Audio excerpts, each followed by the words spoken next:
Scout, I swear to God.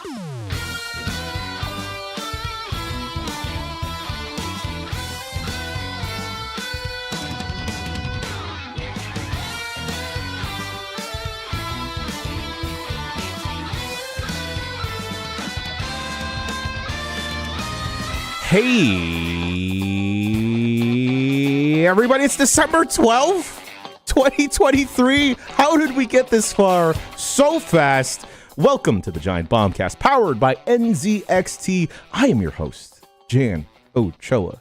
Joining me, co-captain of the ship. He's on a sub, slowly heading towards you, slowly but steady. He can stay underwater for months at a time thanks to nuclear power. Jeff Grubb. Welcome, everybody. It's time for Pandora Watch 2023. The avatars are here. Get out your Jake Sully's #1 foam hands. Put them in the air. I want to see them. We got our own beautiful blue person. He's blue. He's beautiful. Abu Dai. We got Mike Manavi in the house. It's me. I'm Mike Manavi. I won't sing the entire song this time just because you brought it up. Thank you, Mike. Thank you, Mike. And of course, still, some say he's still sleeping right now, still standing up. Our own sleeping beauty, the Aurora of the Giant Bomb team, Jeff Bacalar. That's true. People say that about me. I bet you sleep really nice. I bet so. Sometimes I'll wake up and my wife says, "I took pictures of you again." I'm like, what? I'm like, what? Jeff can tell you exactly how well I sleep. Very well. Yeah. I got a picture. I got a picture of this is not meant to be creepy, even though the potential for creepiness is there. We were at the Fandom LA office for our whittling down, and there were some production hiccups that we had to iron out. And Lucy goes, "I'm gonna go to sleep on that couch," and I'm like, "You can't fall asleep on that couch." And she's like, "Watch me." And not 35 seconds later was this person zonked out on a couch in the middle of an open area office. I could not believe it. I believe it. And then I took a photo of me sleeping. Yeah, wait, actually, raise your hand if you took a picture of someone sleeping or in bed this past week. Yeah. Most I'm not a certainly. psychopath. Most Yeah. three of We're us, all- everyone except for Mike. Everyone except Would Mike. you take a picture of me sleeping? Because what I was I wearing. took a picture. I took a selfie of us in bed. I'm counting. Oh, that's fine. Yeah, Yes. I took a picture of Jeff Grubb sleeping. Uh-huh. I woke up one. Oh yeah, look at that. There's me doing the business. No, I almost took a picture of Dan sleeping while we were watching Godzilla -1, but we were in the middle of a movie. So Hey everyone, if you want to save your sanity, don't ask Dan about Godzilla -1. Just save yourself. Yeah, No. it's a PSA. from us to Remember, you. he did not like the Batman, so it's par for the course. He did not realize that the main character of Godzilla -1 was a kamikaze pilot. So that's where we're at with Dan. Just he watched he watched most of the movie before falling asleep, I assume. I don't know. yeah, just spare yourself. He definitely deserves shit. Like we're not saying don't make fun of him for falling asleep in a movie like a grandfather does. Yeah. Hey, well, I fell asleep too, but I was very, very sleepy. I told Jan, hey, if I start snoring, wake me up. And then halfway through, I feel an elbow. I'm like, oh, it happened. Okay, and then I woke up and I was good. You okay, Grandpa? Why would you have all fallen asleep? There's no reason. It makes no sense. Hey, we're all back from fall Los asleep. Angeles. How does everyone feel? We did the game of the year. We did the live show. We did GB at night. I feel good. And that's fine. Anyways, I can never fall asleep during a movie. This guy. I just can't do it. It's like a no and. Yeah. Yeah, it's great. It's like a no and yes, and. me. Yeah. Yes, but what about Mike Minotti? That's exactly what Mike. There we go. That's the new improv thing. Yeah, No, but Mikey. But Mike. Yeah, let's start an improv comedy troupe and not explain who Mike Minotti is. Uh-huh. I feel very good. It was a great week. It was a lot of fun. By the end of the week, I couldn't speak anymore, but Yes. that was fine. It was still a good time. I felt so bad trying to talk to Jeff as we were in the airport, getting on our flight back home. He dropped 2 things during breakfast. His voice was nothing. He was so sleepy. He ordered a double espresso, and I was almost gonna be like, "How are you gonna fall asleep on the plane?" And then I was like, he's going to have no problem. I had no problem. I fell asleep right away. Yeah. Yeah. Good for That was you. instant teleportation on that plane right back. It was the best. Literally falling asleep before takeoff, being woken up by the landing. Beautiful. Bekar, you did sleep on this plane, right? Wait a second. I do want to circle back on that. Okay. But you fell asleep before takeoff? I have like some vague memories of like starting for a second, be like, oh, we must be in the air now, and then going back to bed. Yeah. Beautiful. Yeah, so I wound up taking a red eye on Saturday night because there was a storm coming into the New York City area that I was worried was gonna like that I was worried that like it was somehow gonna keep me in LA. And let me tell you, I can only be in Los Angeles for a finite amount of time. Oh yeah, we had expired our due date in Los Angeles for sure. Yeah, the expiration date printed on my site on my side was rapidly approaching, and I had to get out of Dodge. I moved up my flight, and by the way, this was also the fastest I've ever made it through an airport. I left you guys at what, like 10:30, I think. Yeah. I was sitting at the gate so it takes Jeff. Oh. Uh-oh. What happened? Is it just me? Wait, what's going on? Oh no. Oh, is it everyone? Uh-oh. Oh my God, what happened? What happened? Hey, hello everybody. Oh God. What went wrong? Everyone left me again for a second. It happened to everybody, right? Is that just Discord? No, my internet was still working. Yeah, my Discord. internet was working. You guys all of you froze for me at the same time. Same thing. Yeah, same. Weird. I think that's a Discord. I think we can chalk that one up to a Discord. You guys think this is it? Is this the big one?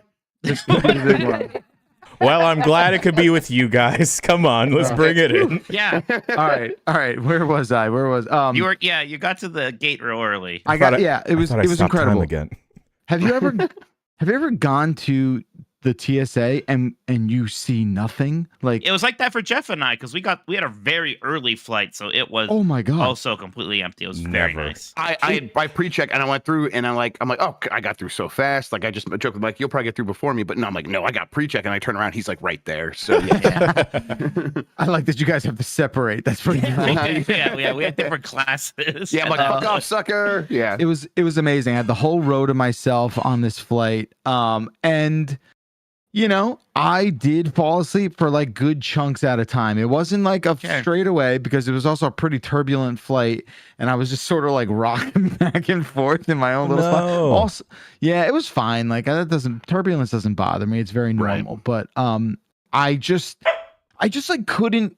Obviously it's a cliche. I realize like it's impossible to get comfortable in one of those seats, but like I was deeply uncomfortable. I don't know what to do with my arms. I don't know what to do with my head. What planes were you guys? Were you guys everyone on like 737s? I was on an Airbus. Airbus. Oh. What was it, like one of the bigger Airbuses? Because those are super comfortable. So like in terms of like the atmosphere and stuff. I mean, the plane's fine. It's just the seat. Like I got spoiled last year getting to go on the whatever the United first class is. I forget what it's called. Right. Yeah, I can't remember. And that was unbelievable with the lay flat seat, and you just go to bed. Like if I had that, I would have been out. Of course. I would have been out.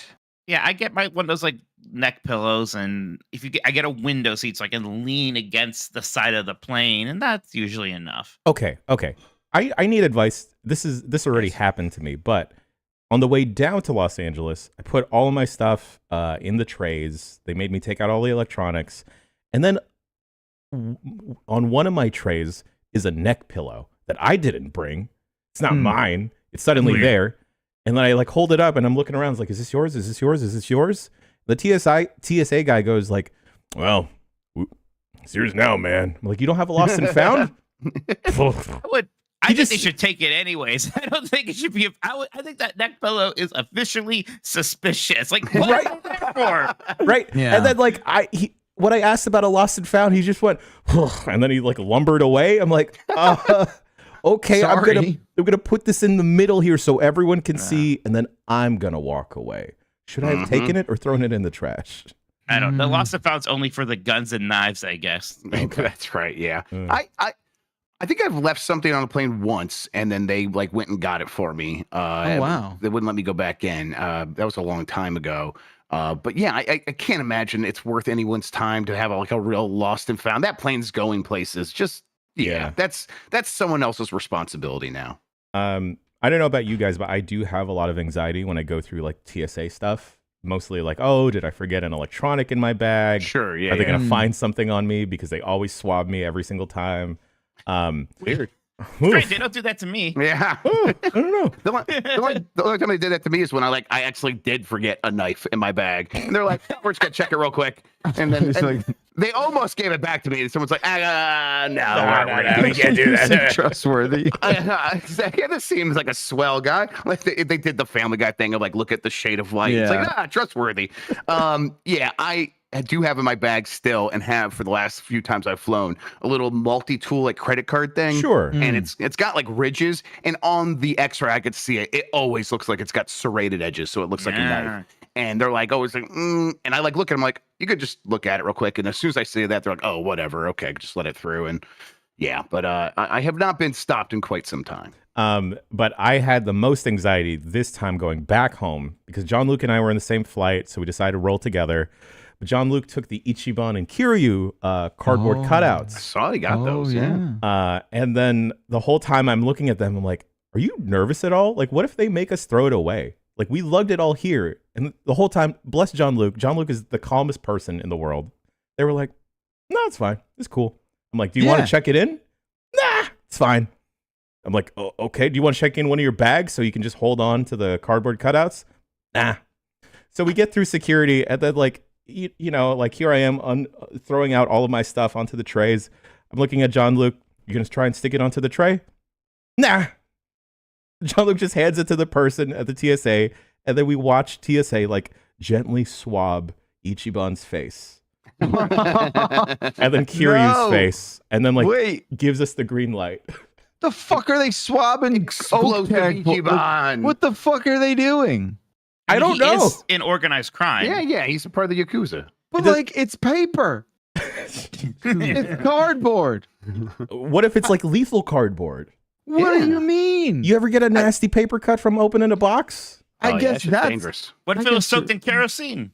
Yeah, and then what? Then you light it on fucking Home Alone 2. Okay, what if you get a Home weirdo. Alone 2 on the airplane? What if we have a Home Alone 2 incident? Yeah, That what is if John Luke decides to Home Alone us, huh? Got a code grandma and a code home alone? Code home alone. He's throwing bricks. Wearing aftershave. That's pretty good. And then, you know, so we have Southwest, and we have like the last possible boarding group. So we already think like, oh, we're fucking screwed. We hobble onto the plane. I'm holding John Luke's bag. They have the cardboard cutouts, and of course there's like one window seat that we think, oh, we'll stick them over there, but we have to like go forward and go back to put our bags up. And then John Luke is trying to throw Ichiban over like 2 rows of seats to get to the window, and then the poor flight attendant is just looking at us idiots. It's like, here, just give them to me. That's the move. And then, like, thankfully, they put Ichiban and Kiryu next to the beverage cart safely. They tuck them away. Yep. And we had to be the last people off the plane because we were sitting close to the middle because those were the only seats left. And then we had to, like, hobble back to get Ichiban and Kiryu. And they're safe.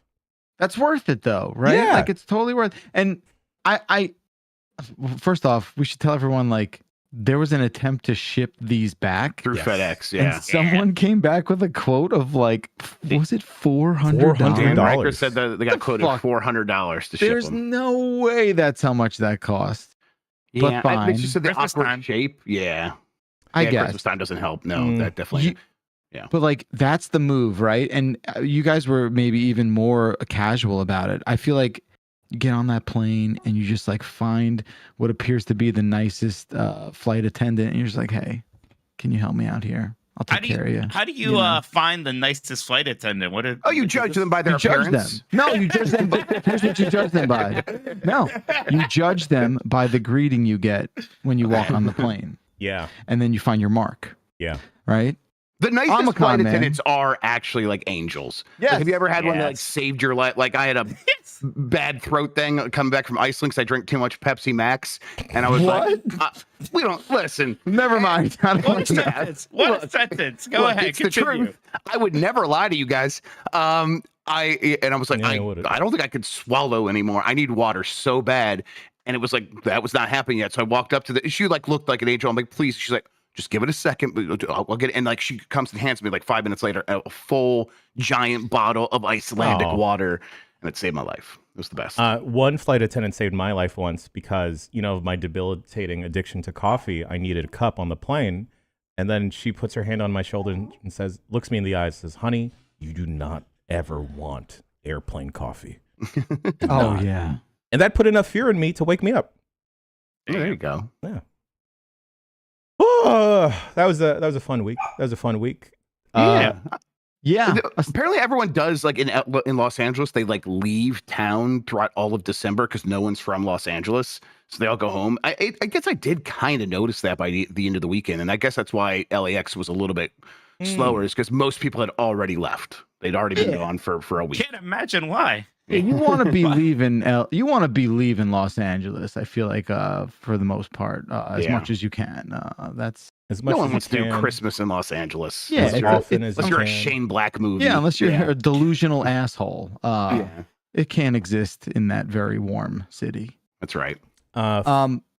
Please. So I feel like Dan Rker is like a troublemaker person. Yeah. Really? Like, Oh, do you want to tell those stories? Yeah. I just want to get this out there and explain how much of a troublemaker he is. And he did turn into like an antsy toddler at some point, and it's like, oh, someone get a tablet for him and sit him down. Like that's what it felt like. You're 100% right. We should have totally brought him like some kind of Etch-a-Sketch or like Fisher Price baby's first tablet. Right. Grub's Because an enabler. Yes, I just laid there and let it happen. Yeah. You weren't. Yeah, Grub wasn't innocent in all this. There is some blood on his hands as well. But Dan was a straight up fucking toddler for multiple moments during this trip. And I just want everyone to know, with him not being here, able to defend himself, because he would totally be like, well, this is what happens when you're restless. And he would come up with something and believe that he himself had gotten away with these crimes. But no, he is a little baby idiot sometimes. And we had a major problem at the and we had to clean up his mess. Yeah. Oh, I felt so bad. Yeah, I got in trouble. Yeah, they couldn't. Yeah, Dan got restless because the Uber was taking so long, so he tried tying Grub's shoes together for the second time. And Grub finally no, don't. So then he just took the shoe and went outside with it, but then couldn't get back in. So there was like a hostage negotiation. But Dan went and filled the shoe with a bunch of tiny pebbles that were nearby from like the garden of the building where the Phantom offices are. But then when Jeff gets a chance to grab the shoe, he grabs it violently so that the pebbles went flying everywhere. They went all over the place. It sounded like the glass broke when these pebbles went everywhere. So security is very staring concerned. right at us as we're doing this. It was mortifying. Why don't we just say it? It was mortifying. And then it was embarrassing. It was terrible. And there I am. And I saw these two guys. They're like, what's going on over there? I said, oh, don't worry. I'm just friends with fucking idiots. And then on top of that, a stranger lady tried talking to us for a while. Oh, yeah. That was also clearly some like weird like medical surgical thing in that office. And this lady came downstairs high as fuck on something that I've never done, and she was like, these are my new friends. I got a weird 10 minutes. I gotta talk to Dan also about another charge on my room that I don't know what's going on, some sort of cleaning fee that I'll have to is it about the stuff he put in my pillows? Or your pillows, I guess? So he made me so like the last night we had to get up at like 5 a.m. Grub and I to get to LAX, and Bacalar left early, so he let me use his room. But the whole week, Dan found out I never watched Face Off, so he's like, we're watching Face Off. He had all these grand plans. Eventually, everyone else was like, no, we're tired. But he just wouldn't leave this room. He's like, 20 minutes, just 20 minutes of Face Off, 20 minutes of Face Off. And I'm like, Grub, you have to tell him it's unreasonable. Jeff half asleep's like, 20 minutes is fine. So he goes to bed. And of course, because I've never seen Face Off, I want to see the rest of it. So now I'm just up with him watching Face Off. You but guys at some point, I had finished to. Oh, we finished it. So yeah, I was like done at 3 a.m. I got 2 hours of soundly. sleep. Oh my 2 hours of sleep. God! But he's such an enabler. At some point, I left the room for like 10 minutes, and when I came back, what's funny is at first there was like a sugar in the raw in the sheets, and at first I just heard it. I was like, Mike. well, that's weird. I was like, that's weird. He's like, oh yeah, where do I Beckler did that? Then when he left, I was sleeping. There was like paper utensils in the pillowcase and tea bags. I was like, oh, clearly Dan did this. Actually. All right. Okay. Well, he's a master. What genius! I thought he's I done got here. all of it, Backlor. I'm sorry. well, yeah. What a prankster, elite prankster that man is. Like literally just looks around the room and his toddler brain is like, how can I just mess with him in the most borderline inconvenient way? How They can were I be weird those? tea bags. They were like tea bags about heroes of diversity. And they had like yeah, like a Martin Luther King one, and that's Supreme Wait, Court okay. Justice. Were they still closed or were they used? Oh, they were closed. no. They were in their Okay. packets. Come on. Okay, You okay. psychopath. I gotta send Dan a dry cleaning bill. Is what's gonna happen. Yeah, Oh there you boy. go. Also, a dog bit me. Yes, Yeah. I remember. Yeah. I remember when like you came back to the JW. You were like, "A dog bit me! A dog bit me!" We were in a Remedy after party, which we don't know how we got there, and then Backlar's like, a dog bit me. I'm trying to get him to explain it, and I'm like, I still don't really understand what happened. But eventually that night, he did show me his leg, and I thought he was wearing a white sock, but it was just how white his leg is. It is the palest leg I've ever seen, Jeff Baclar. It was not barley for all things It was considered. not barley, to be clear. It was a feral It dog. was an LA dog. It was an a LA Hollywood dog who had clearly seen some shit in its life. Okay, so we left the Remedy room, which was one of the more wilder and fun rooms we had been in all of TGA.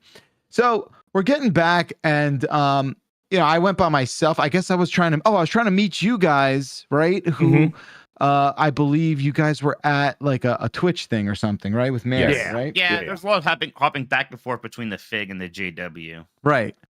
Which, might be only a couple thousand feet, but might as well be a river between them, okay? Because it's a bit treacherous. Filled with biting dogs, yeah. Right? So I, as a fast walker, was behind a group of people that were just not moving quick enough for me. So I decided to pass on the right, which you should never do. You should only pass on the left when you're driving. But when you're walking, I guess it's safe to pass on the right. So I pass on the right, and I do see in the distance, a couple hundred feet in front of me, is a yappy dog. And I'm like, it's a little shit dog, whatever, it's yapping. It was on a leash, and it was being sort of like tethered to someone sitting on a chair in the middle of the street. And I didn't really think much of it. I was a little drunk. I was sort of just like, whatever. So I walk around this group that's taking too slow, and this dog I can see out of the corner of my eye. I'm like, I'm probably gonna pass pretty close to it, but it's on a leash and I'm safe. I was wrong. This dog did not like the fact that I was walking too fast. It was scared by me, I guess, and it just leaped right at me. It just like yeeted itself. What's the protocol here? Do you just walk away? You can't kick someone else's dog even if it bites you, right? I feel like you could if you wanted to at that point. Okay. It felt like a chihuahua. It was small as hell. Like Get I your knew spray bottle whatever. out, Baclar, Yeah, the one I had had no more water left in it. I was shooting blanks.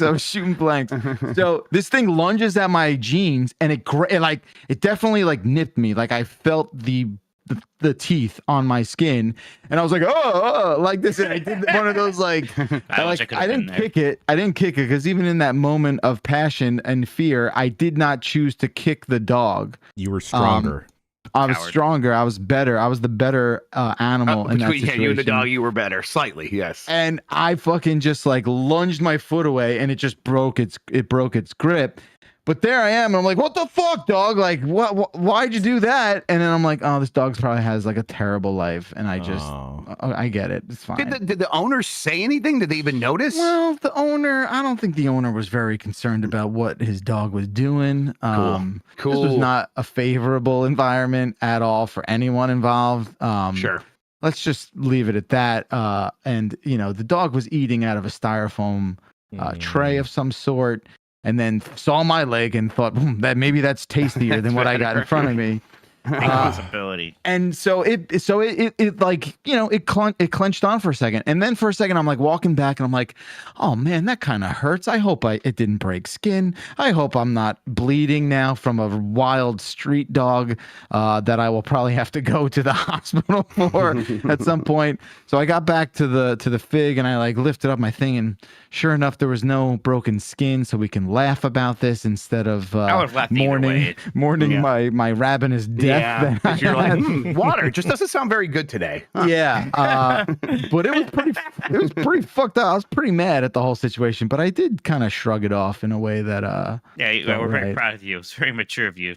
Yeah, thanks. Anyway, I was almost dinner for wild feral dogs. A lot happened. It was a good time. Speaking about dinner, Mike's birthday dinner, man, I still am sweating meat from it, but I feel good. Oh my God. Bringing more meat. We were at a Korean barbecue, and you know, this is a lot when I say it. I think that's the most red meat I ever ate in one meal. It was great. It was great. I thought we were done after like halfway through, and then I see there's still a giant steak on the table that is yet to be cooked. Oh, it's fantastic. It was too much meat. My favorite part is knowing that because Bailey told me that it's one of those joints where they will cook the meat for you. But she was running around a lot, the kind woman helping us out. That Grub turns over and goes, Jan, can you help us out? And I said, we need an adult. We need an adult. So I go over thinking like, I eat Korean barbecue almost too much. I'll just flip it for the boys. And then I wonder, it's because I'm the Asian here, isn't it? Isn't that why? Wow. But then it was great. You were the closest and the Asian. It was both. You were driving that ship in a weird way, I feel like. Oh, it's great. It's great. Especially for Dan, who has never done anything outside of his own comfort zone. Watching Dan more questions than anything. Try salt and sesame oil for the first time. Pure bliss. Pure bliss. Oh, he had never had. Oh, okay, no, and it's delicious, so of course he's gonna like it. Yeah. And I'm not joking. He really, truly, I don't know if you were there for that conversation, but he really, truly did not understand meat temperature. Like he didn't know what that was. When was that conversation? Because I was in front of you guys the whole time. I heard him say burnt to a crisp, which is something he says about someone that always orders meat. And that's Ben Hansen. Okay, Ben Hansen, right, yes. Which is just a like if someone at my table orders meat burnt to a crisp, I now consider them like a serial killer. Like well done person. No, he said burnt to a crisp. It's more than well done. He wanted. They were like, "You mean well done?" He's like, "No, more than that." Oh, that's disgusting. Just done. Dan just thought meat gets cooked and that's it, and I was like, no, you gotta wait. Like you make it medium rare, and then you put it back in the fridge, and it goes back to rare. Exactly. It turns back into a cow. You open your fridge, and there's a little tiny cow there. Then, it was insane to me. I don't know how you missed it, Jan. I have a bone to pick with Tam and Lucy. Oh, okay. Tam and Lucy have too many cool friends, right? Yeah, they got a lot of cool friends. That I need like a primer or a brief. As to like, yes, for real. When I walk up to them, I'm like, okay, who are you hanging out with right now so I don't embarrass myself and look like an idiot? Yeah. Because that happens all the time when I see them. That happened to be a little bit on the couch because they're like, we can get remedy for the couch in Sam Lake. I'm like, oh, cool. And then as we're walking to the couch, Kyle Rowley, the director of Alan Wake 2, is like, hello, I'm Kyle. I'm like, oh yeah, Kyle Rowley. I just looked up the name. I did not know he was the director of the game until we started the conversation and I put 2 and 2 together. Like that's how that happened. So just a cheat sheet would help. And it was like very funny at dinner because like I look up and I'm like, wait, that's Mike Minotti right in front of me. And right next to him is the voice actor for Ashley in Resident Evil 4. Yes. And he loves Resident Evil 4. And they're like, oh yeah, you should talk to her. It's just in the middle of like figuring out this meat situation. It's like, oh look, hey Mike, that's the voice of Asher before. Like a big fan of your work. So you did know or you did not know during the dinner? He knew after I mentioned it during the dinner. Oh, okay, that's the best. That's the best though, because if you got seated next to her too, I feel like you would have been uncontrollable. No, so he was for a second. I was seated next to her. I was not I'm saying like about it.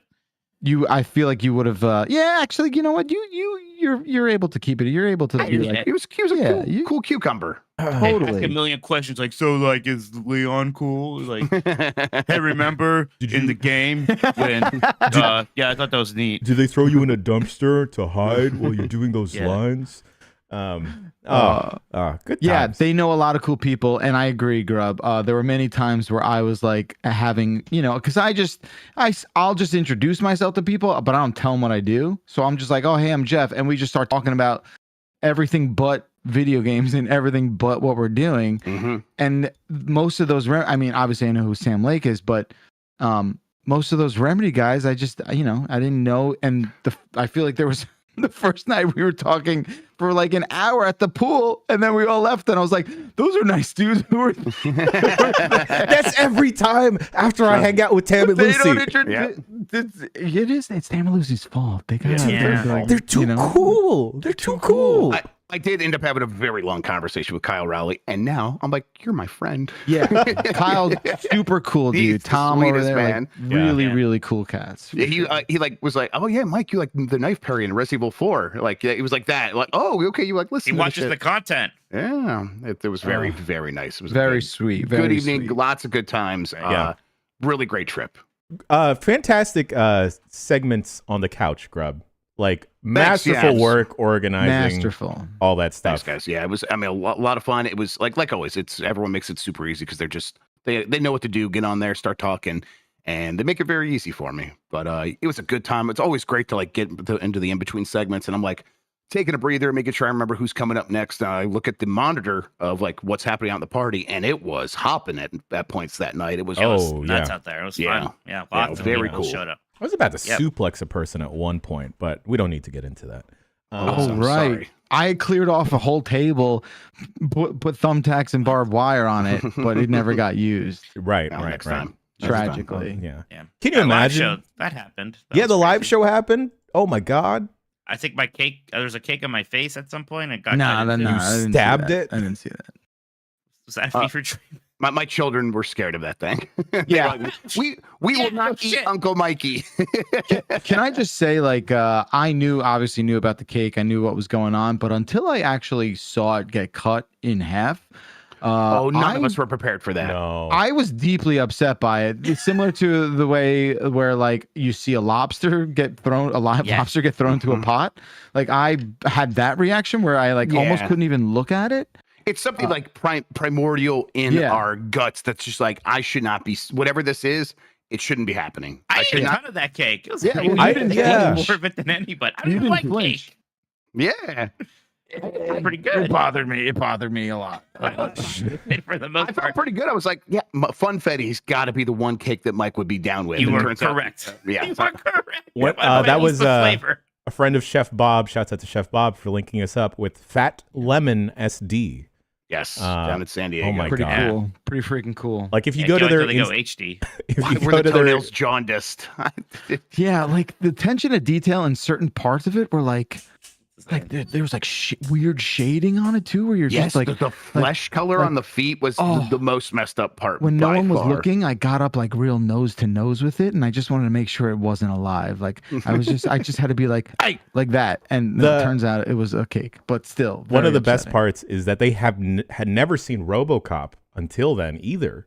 So they watched RoboCop for research to fully know Robo Mike. Yeah, they were like, "This is awesome." Robo Mitch, come on. Robo Mitch, sorry. Keep that together. I know I haven't been getting called Mitch very much lately. Are you upset about that? A little. Oh, really? It's like I miss it a little. It was a nostalgic period of his life. This is how Dan wins, Mike. You can't let him. He doesn't call me. He calls me Mitch the least now.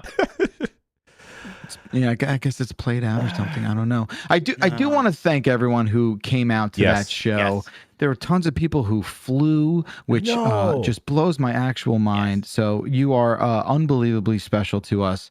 Yeah. Thank you to each and every one who was able to attend in person, who purchased a poster, who watched the live stream, or even if you thought about us and you were like, look at this. Oh, shouts out to Marino. It was so cool seeing Marino for the first time in person. Feels like years. Yeah, Marino was such a help. Thank you so much, Marino. He'll downplay it, but it was really nice to have. Yeah, it was a calming presence. Exactly. For sure. Yeah. Well, shout out to Always Be Clothing who got us each a present, by the way. Oh, that was amazing. So sweet. So sweet of a person. Yeah, I got that video. I'll share it with you. Always Be Clothing. We'll do a mailbag. Yeah. Oh yeah, okay, Nice. sure, yeah. That's a good idea. But yeah, shouts out to again. I don't think you get enough flowers for this, Jeff. Jeff Backlar, ladies and gentlemen. Yes. For like spearheading all of this shit. What the adult in the room, right? Yeah. Never would have happened without him. Thanks, guys. I mean, I can't take all the credit. A lot of people helped. Obviously, you all such a major part of this. It was a lot. It was a lot of work. We need help. We need fucking help. Yeah. Like, totally. So, we're going to do this again for sure. In what capacity, I'm not sure. Hopefully sooner than later. Definitely before the next TGAs. But yeah, it was great. It was really awesome to see it be executed. And for all intents and purposes, everyone, I feel like it kind of really just went off without a hitch. If we don't mind, it's weird. So it's weird that it did, right? The funniest part was we got to the venue at like 8 a.m.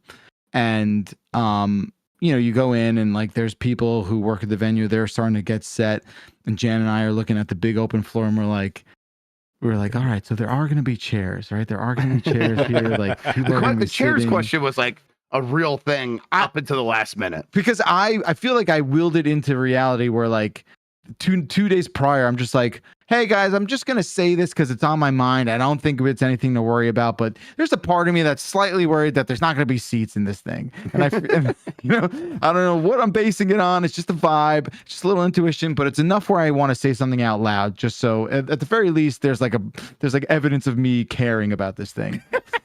And then we get to the venue and we're backstage and I'm like, I think I like elbow Jen and I'm like, look at all those fucking chairs. Yeah. No, see, but even then, like an hour later, Backlar comes to me and like, they're gonna put the chairs out, right? I'm like, well, what if those aren't our chairs? Yeah, right. Like, what if those chairs got someplace to be, right? Like, what if it's not here? But then the second we started seeing them moves, I go, what did I say, Jen? I'm like, oh, chairs are moving. Chairs are moving. Look at them moving about. Look at those fuckers go. Look at them go. Man, I didn't realize how quickly you could lay down almost 300 chairs. But that you was could do amazing. That venue staff was maybe like 3 people, but they made everything happen so fast. So sick. Mm-hmm. Yeah. Then there was like a mad dash to get out of there when it was done because there was 2 more shows that night. They were booked. I noticed that in the green rooms after we left, they put stuff like drinks and loaves of bread. And I'm like, what the fuck? I didn't get no loaf of bread. Yeah, what the hell? Bread? I think if we are locked and loaded a little earlier, more in advance next time, robust. We had an emergency rider. It was just like oxygen. Let us in was the rider. Yeah. I put like a box of all of our stuff in the lobby, and I propped the door open with it so we could get back in and out just in case we forgot anything. And then the person working the front door just like slowly kicks it out and closes the door. I'm like, You're not here. Okay, cool. Yeah. But like, as much as, under their breath, they wanted us out there. They were so accommodating. So nice. Yeah. Super nice. And like, that's the vibe of a lot of those places. I've been to tons of venues around the country, and when you find the right people, like everyone's super chill, I love that. That's the right kind of scene for us, for sure. Yeah. Fantastic. When's I'm only asking because I've been asked so often. The VOD's going up on YouTube. So, right? Unfortunately, my number one enemy in the world, which is the TriCaster, pooped the bed partially in the middle of the stream. So the stream archive is a little bit broken. I'm waiting to get the full archive from our technical producer. The local file, so we can upload that in full. But if you do want to seek it out, there is a good 10 minutes missing from the middle, though, where we have another category and the giveaway is cut out. And then the beginning of best moment or sequence is also cut out. So hopefully that comes in soon, and then that will be up ASAP, folks. Yeah, hopefully. If not, I will just do it like a recap of what had happened. Panic. Yeah, with reenactment. We'll just all fly back to LA. Yeah, let's do it. Let's do it. That'll be easy, hire right? actors to play us and stuff. Yeah. That's actually an email later. Should we talk about games? Let's do it. Do we wanna? Okay. I was gonna say like I'd be fine recapping the rest of the week. That was, but we could drop wrong one. stuff in there. There we go. Games. Can I play something? Oh, I did some like, I didn't put this in the rundown or anything, but I did some like old school gaming. I played some NHL Hits 2002. Okay. Wow. Okay. Don't just speak about it, be about it. What happened? Man, that game holds up in a way that like I was kind of surprised. Did you I'm sure you played that, Grub, right? I was talking about Kid. What game is it? Hits 2002. Oh yeah, yeah. Oh yeah, absolutely. I played a ton of it at the time. It was one of those ones where it was like in the weird period where I was moving around a little bit, so I was like didn't have a dedicated friend group to come play games with me, like I did in Michigan, where we would just play a ton of stuff. So it's like I didn't play as much of it as I wanted to, but I really like that game. There is something about arcade hockey that works so well that it's insane. I get the addressable market, whatever, jerk off hand motion, but they should still make those games. They absolutely should. They tried to do it like maybe 12 years ago or something, where EA put out like a 3-on-3 hockey game that was probably like 60% of the way there, but not totally.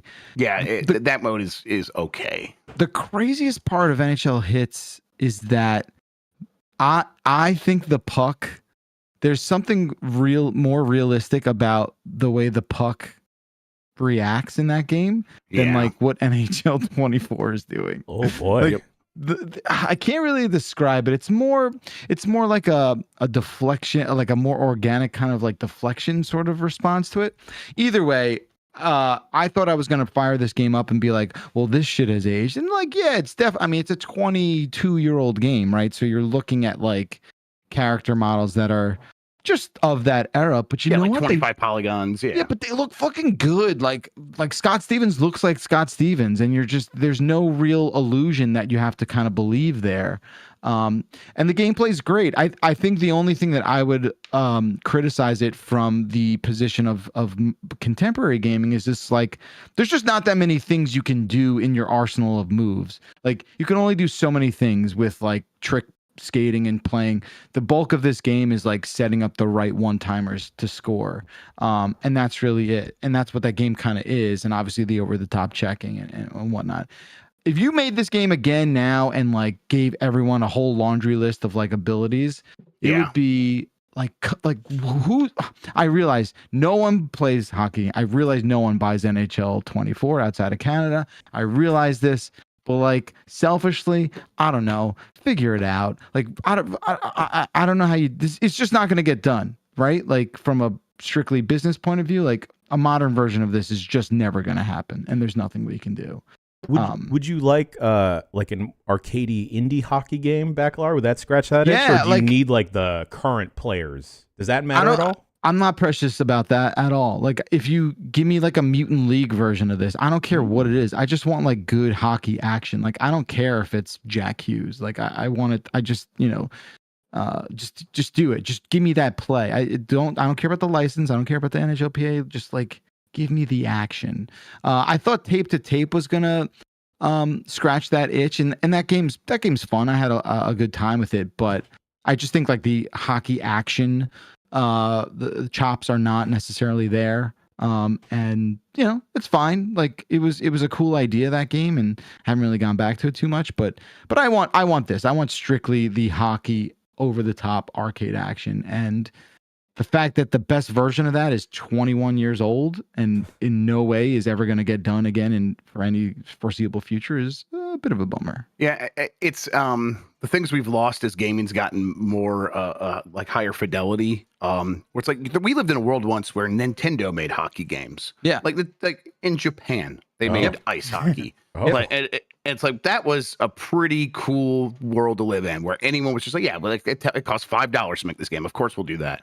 And now it's like, well, we can't do that unless it's got a huge budget and we're going to be competing against all this stuff. We got to go get the license. It's like, oh man, I like the ways gaming has grown in a lot of ways, but making it difficult to just like shoot out a bunch of cool, interesting arcade sports games, that's been one thing we've lost, and it's been a bummer. And a lot of other genres, the indie game scene has filled in those voids, those vacuums. That hasn't quite happened here. It's starting to in fits and spurts, but not really. Yeah, I mean, I guess looking at it from a different sort of angle, like this could be accomplished by an indie studio. Like, and I do think there has been enough entries that are adjacent. I mean, you look at like the time and effort spent on something like a roller drome, right? Where like that energy, I think you would not be wasted on a capable arcade 3-on-3 hockey game. Like, I definitely think there is enough nostalgia and enough desire for something like that in a contemporary capacity to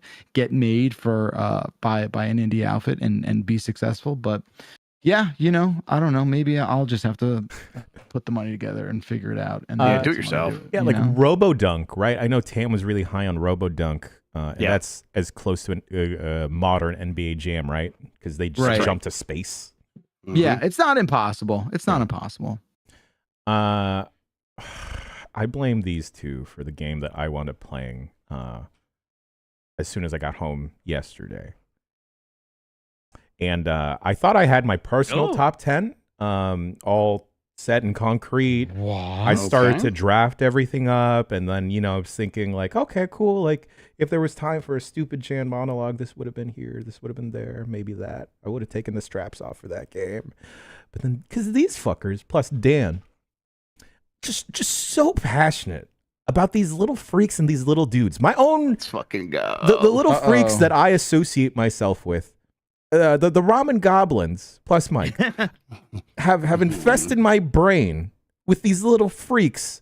And like I had watched like a couple of YouTube. I done the demo for Pikmin 4, liked it, and then I played a little bit of it, liked it, and then I just watched YouTube videos and descriptions to properly talk about best Pikmin. And then I got into the little loop myself, and I'm like, oh, this is fun. This is cool. This is great. And then 5 hours passed. Wow. And then I was like, oh shit, I love these little freaks. I would die for them. And holy shit, Grub, like when you mentioned like that the loop of this game is near perfect. It's immaculate. You were not overselling that in the slightest, because a game that ticked that loop of like, all right, activity here, break, activity, break, activity, break. I thought Dave the Diver handled that really well, and timing out the portions where you're diving under the sea, and then you have to manage the restaurant and then run the restaurant. With Pikmin 4, it feels criminal that it is not getting enough recognition that it should be getting. And I'm sure it's going to wind up on a lot of people's personal top 10 lists, but for like other major gaming outlets, I think that speaks to the volume of amazing game releases this year, because in another year, I think Pikmin should be on like the top half of a lot of outlets lists because of how mechanically perfect it is.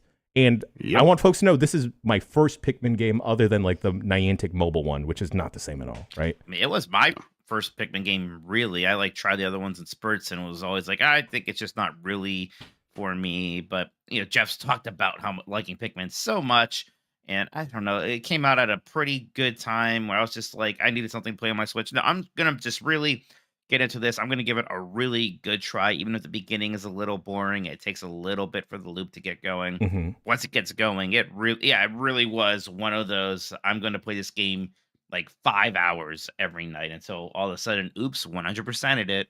Is it? Yep. Gentlemen, is it foolish to try and get an OLED Switch right now? Okay, so last time we talked about this on the last Bombcast that was real, and then Backar was like, "Hey, my friend asked me about that," and I'm like, "No, just wait till next year." And then in LA, Backar saw an OLED and was like, like I could see him weakening before me. And listen, the OLED Switch rules. The screen is so good. It's so good. And if you have like a crusty old Switch, getting the better battery, getting the OLED, having like Joy-Cons that are functional and feel like not crusty, that's a pretty big upgrade at this point. Now, yeah, something will come out next year, but I don't know. I'm still gonna like my Switch. Yeah, I would get one. I would get one. Yeah. See, because like I really enjoyed like these third-party Joy-Con controllers that have like a little bit more grip to them. Kind of makes it feel like a Steam Deck more. But then just playing it on the launch Switch, because my original Switch broke. I've been using my partner's. And just like, man, after seeing that OLED Switch in person again, Grub, it messed me up. It really messed me up. Have you played Super Mario RPG? I fired up an hour of it, but I knew that I would play too much of it. Right. So I mean, that's the one that you could like play on, get a lot of on the OLED. Classic games look good on the OLED, so the Nintendo Switch Online stuff works really well. Paper Mario will be next year, that Princess Peach game. There's still stuff happening on the Switch. Yeah, and then the problem is then, Grub, I want to revisit all the old stuff. Yeah. Like I want to revisit my boys and my cat people and Xenoblade. Yeah. Oh yeah, that Future Perfect DLC was supposed to be good. Future Perfect DLC that people love that. Yeah. Love it. Oh, Octopath That's on that ongoing bad game. boy? Shit. Yes, Octopath Traveler 2 would look fantastic on there. Yeah. Oh my Star Ocean 2 God. would look very good on What are we there. doing? Stop. I'm enabling myself. Okay. But Man, hey, by the way, like we're getting pretty close to the end of the year. Do we think Switch 2 is getting announced this year still? Maybe. No. No way. Not anymore, huh? No Not way. maybe. in what world? I mean, it was always like a maybe. It was always like they have done stuff like that in the past. Maybe they reference it and they like gently gestured towards it in earnings report stuff, but Yes. that's it. And that didn't even like rise to the level of what they've done before. So no, they'll talk about it next year, release it next year probably. So yeah. Yeah. Mike, you were actually in Los Angeles before all of us checking out a game that I was surprised didn't have an appearance at all during the Game Awards. You checked out. Yeah. We can talk about this, right? Yeah. Yes, absolutely. okay. 100%. Embargo's up. Yep. You checked out Tekken 8. Yes, yeah, I was in LA a couple days earlier because there was a Tekken 8 preview event. So went and checked that out. It was a lot of fun. I'm not I would like fighting games a lot, but I've never been a big Tekken person. I think just because I was such a Sega fanboy for a while in my life that I saw Tekken as an enemy to Virtua Fighter. They don't make a lot of Virtua Fighters anymore, though. They port old ones, but Tekken, they still just keep making those. For me, it was an enemy of Battle Arena Toshinden, the real good 3D fighting game. Right. We got to play quite a good chunk. We had time in the story mode, playing like the first 4 chapters of that, which is interesting because from what I could tell, at least up to the point I played, which was a good chunk, you only play as Jin. It's not like the Mortal Kombat system where you're jumping between different characters. That's nice in a way because the story can actually be a bit more focused. You can really learn at least that one character. There could be less of, there's a misunderstanding. We should fight about it. Right. Although they still get flimsy reasons for why people are fighting. Sure. But at least in Tekken, there is a tournament at some point, right?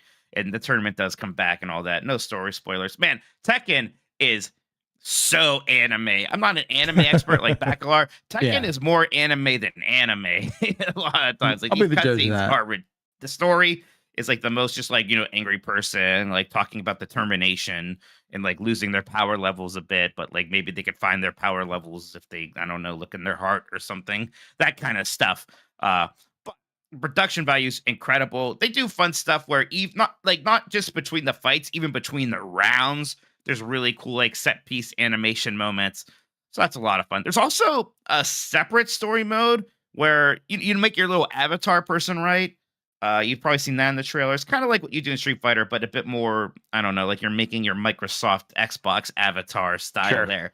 And then there's a story mode there where you're like in the local arcade scene and you want to like rise up to like the finals. So you have to like go to different arcades and kind of beat people and increase your rank. That's fun because you can just pick whoever you want to play there.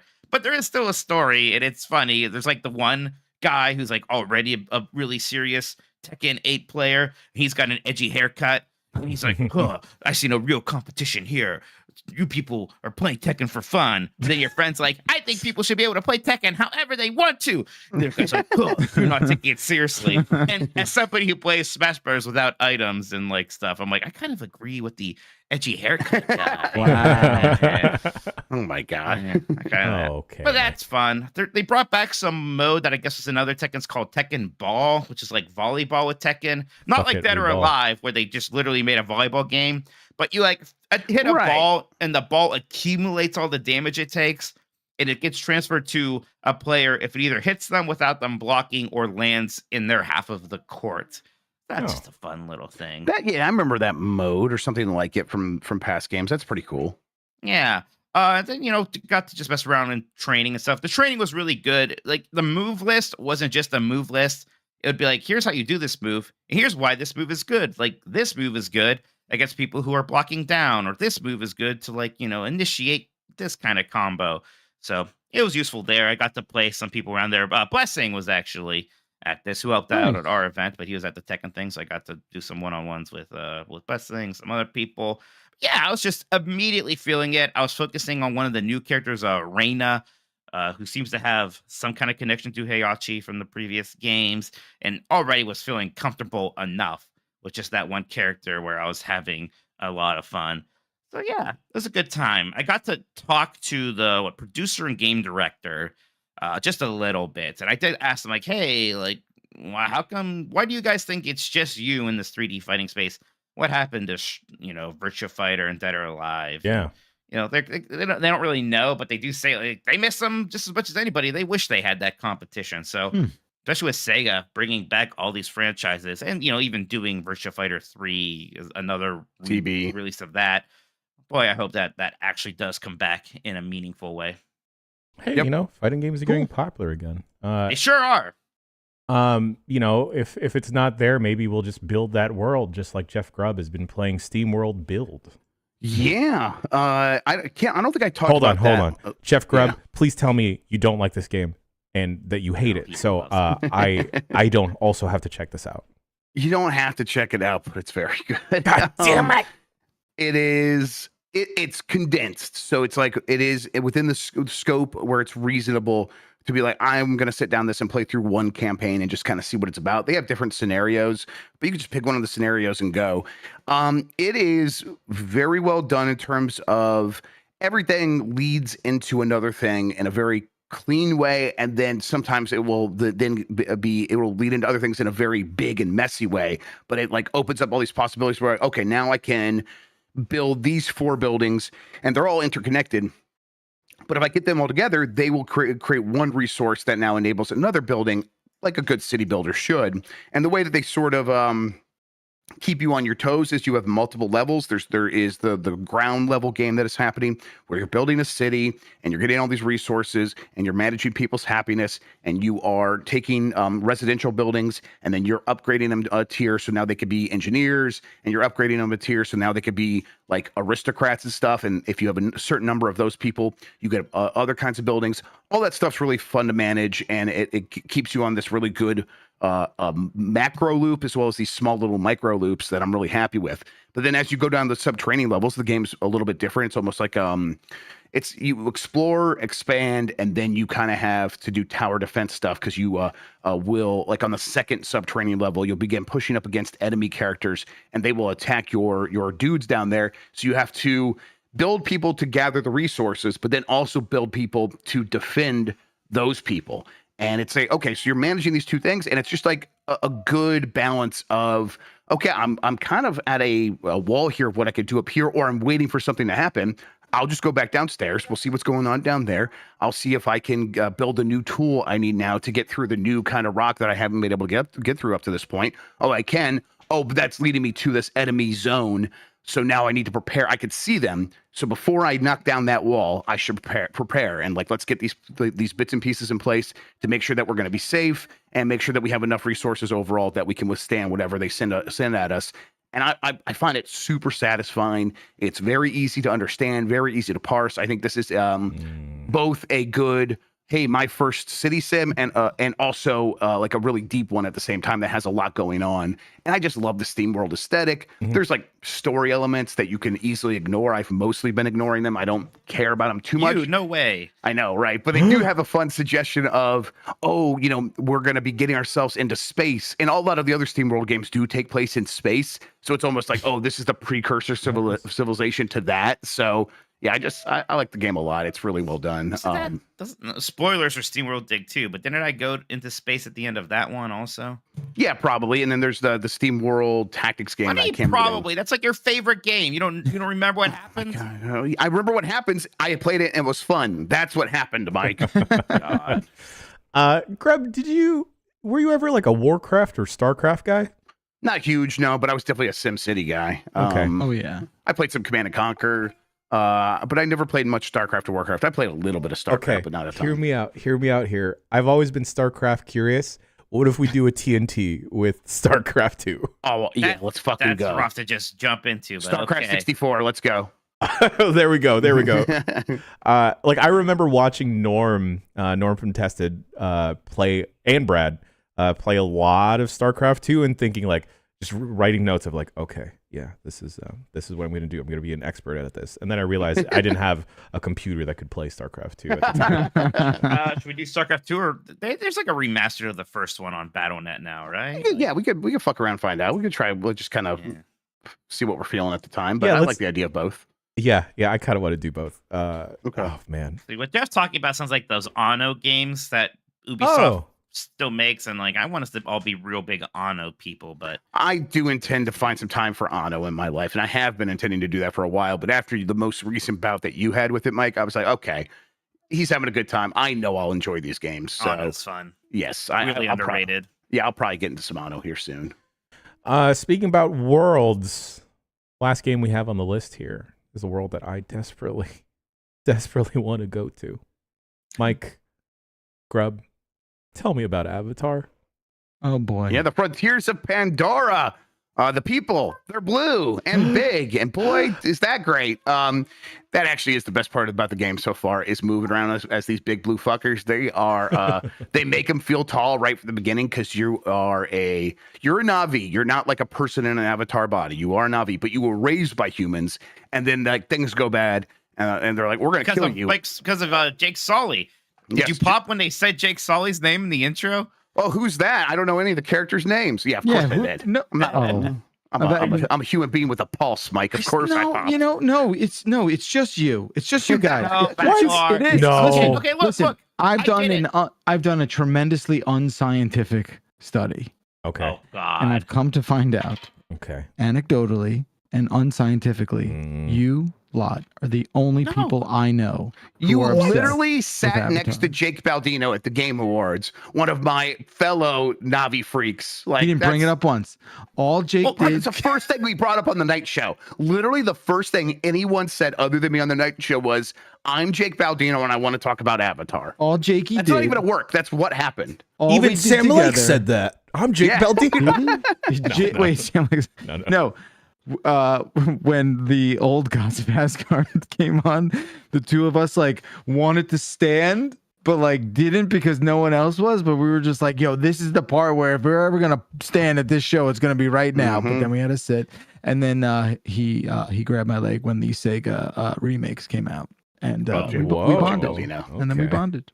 I would have I'm sorry, we drifted. Wait, what do Na'vi do with their ass tails? What do they do? They connect them spiritually, man. Yeah, we connect. No, it's not spiritually. It's actually physically. Yeah, viscerally. They kind of like touch tips a little bit. Okay, all right. But that's not what Jake and I did. Jake and I bonded. You know, that's what we did, Avatar's great though. I don't look. It doesn't even matter what other people think. Although I don't know why I defend this film franchise where the two movies in it are like the two most successful movies ever. I mean, no one likes it. No, no one likes it. No, people like it the way they like a thing that is like temporarily pleasing. You know, they're just like, oh yeah, I'll take a snow cone. Yeah. I don't necessarily people enjoy it while they're watching it. They don't think about it too much. And they forget about it. Yeah. Listen, I think about the whales a lot. You haven't seen the second movie, so you can't talk about this. You're not an expert on the subject. You even haven't seen Way of Water. Of course, people feel like that about the first one. Way of Water is a masterpiece. You're the only people talking about it. Even at how many people do you talk to, Backlar, though, really? A lot. Even at Pandora. Even when I was in Pandora at Disney, no one was just like, "Oh, I really love that. You know, I really love all this stuff." You're like, I just don't think there's like a lot of people. Anyway. The game is fun. It's Far Cry. It's Far Cry. They do some stuff to sort of avatar it up, where like, oh, you got to get this resource from a tree. So instead of you just pressing X to like break the tree, you need to break it in a loving way. they're like, tenderly. Hey, like, yes, you could just break this shit and take it, but you'll get more resources and it'll be more caring towards this planet. if you sort of tenderly break it in this direction so that it'll grow back faster. What? And, well, they're trying to be like environmentalists Yeah. about it. I get it. They're all, it's, yeah, I get it. They're It's just a hippies. Ubisoft You have game. to respect the nature that you steal from. Yeah, you got to get it right. You got to I get get it right it. and treat it I right. get Yeah. It's got some good Responsible. first-person jumping. I'm a Yes, big it fan does. of first-person Oh. games with good jumping. Did you get to the part where you get your flying dragon? I'm not, thing? that's what I'm about to get my That's Ekron. That's what I'm doing Ekron, right sorry. now. I'm Yeah. so Oh. embarrassed. I forgot the I name. was just gonna should be. say, Yeah. Minotti, please. I'm sorry. I don't mean Even to Bacalar knows about the be a Ekron. fake Avatar fan. I think something's just wrong with my computer because this game also just isn't running the way it should be. Alloy 2 wasn't running. I was like, maybe that game's just not optimized. I'm trying to think of a good game to do a test on. Benchmark. A benchmark. Yeah, maybe like the Division 2 or something like that. I don't know. You probably have something installed that has a good benchmark in it. Do that, and we'll see what the results are. And if it's not where it should be for your system, maybe we'll take a look and see Yeah, I what's think I going might on. Get under the like hood buy- there. I might just Get a buy little dirty. computer. Yeah. I'm just over it. This isn't working like it should. Apparently, I should have a separate computer to run OBS on anyways, and I should do the tail. I should like avatars. I should like connect their tails. Yeah, the tail sack. They're don't link know. cables, dude. Just Oh yeah, upset. do the Final Fantasy 14 I'll benchmark, do the and let me know Final what happens 14 with that. benchmark. Yes. Yeah, listen, if you get a good enough computer these days, you don't need 2 computers, but what you're running, you probably could still I use. feel like two I feel PCs. like what with my 3070 Ti at 2K low settings, that should be a very steady 60 FPS, and it just isn't. Yeah, it there's just something isn't. wrong. That's There's okay. something wrong. Yeah. Yeah. Maybe Yep. did you got to restart your computer, Mike? Yeah, I restarted. Like, oh no, never mind. Thank you, Beckler. I'll try that. Yeah, just try that. Mike, are you gonna stick with Avatar? Because I'm playing it, and I'm like, I do like the jumping around and running around as a Navi so much that I'm like, this is like the kind of game I'm going for right now. It is definitely in that 7 to 8 zone. It's like really meatily in that 7 to 8 zone. But it's like I'm okay with that because I just like running around in this space. Yeah, I think I think getting the Ekron is going to bump it up a bit. I actually, the PC problems are starting to upset me so much that I don't know if I can play it until I get this fixed. It's driving me Okay. insane. Yeah, and try it without streaming. Let me know what happens too. Yeah, I was streaming it, so maybe that was a problem. I don't know, but yeah, I got it. I'm not gonna have you all do my tech support on a podcast. No. Let's do it. Let's do it. Run us through right now. Fire it up. Are you running NVIDIA encoder or are you doing it on the CPU? Do you have Shadow Play on right now? I like it a lot, actually. So it was weird. It was running okay on the Lenovo Legion Go for like the first day, and then every time I tried to play it after that, it like was really unplayable, like 12 frames per second. And that software and that thing does not make it easy to figure out like what's going wrong or if I have like the full performance mode selected or whatever. So, and then when I did get the performance mode turned on one time, it was like the fan was so loud. Jam was just like, pretty loud. Yep, that's pretty loud, Jeff. I'm like, yeah, I'm sorry, Jan. I'm trying to make it stop. It was so funny because like, yeah, when you booted up the game first, it was completely fine. It looked great. Yeah. And then like every subsequent time, it's just like it sounded like the Lenovo Legion Go was trying to off itself. Yes, it was trying to die. Could not believe how big that thing was in real life. Is Oh that my thing God. messed up? I was just like, what are you carrying around like a universal power supply with you? Do you think Keeley still has those? Did any of those go away? I'm sure. I'm sure he still has right. 100 of them. No, yeah, I like the Lenovo Legion Go in a way, but it is big and bulky and weird. I like how weird it is. That's the reality. It's like carrying a drone around. Like it's that big of an inconvenience. Grub, how big is the carrying case for that? Because it has to be huge. Luggage. It's a little bit bigger than the original Steam Deck case, which was big and bulky on its own. So yes, it's wild. It did fit in my bag, but awkwardly. It was definitely like bulging out of the sides.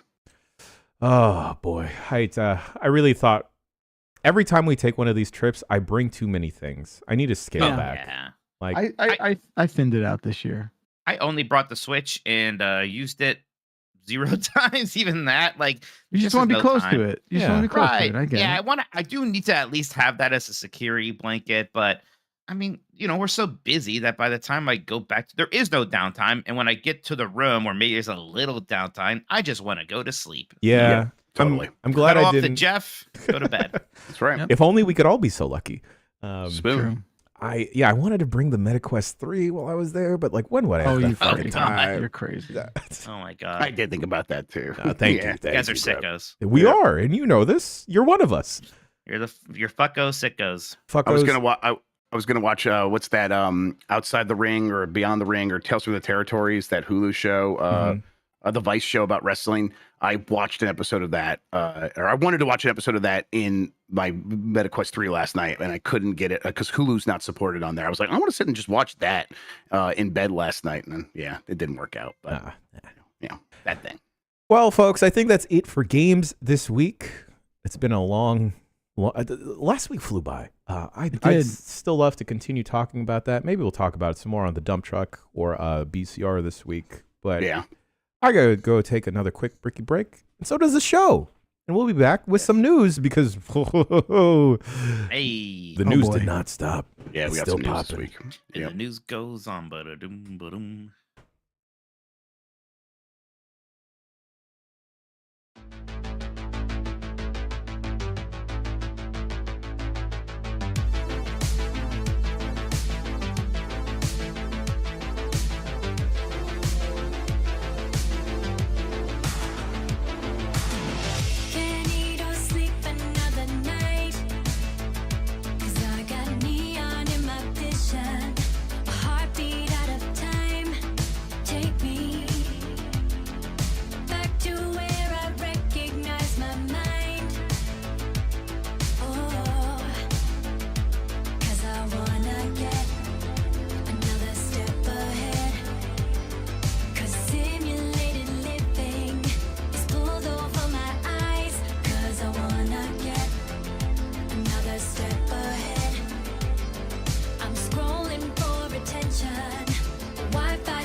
drain me.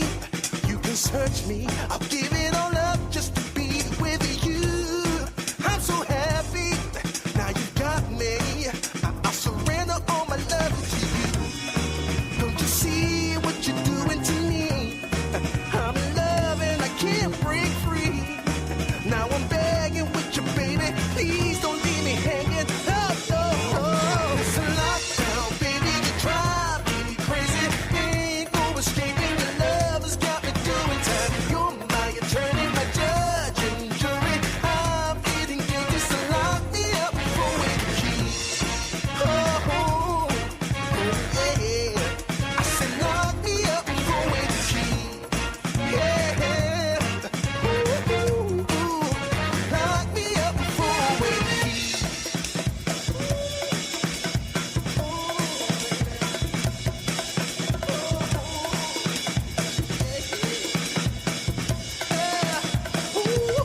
Baby, it's a lockdown, baby. You drive me crazy.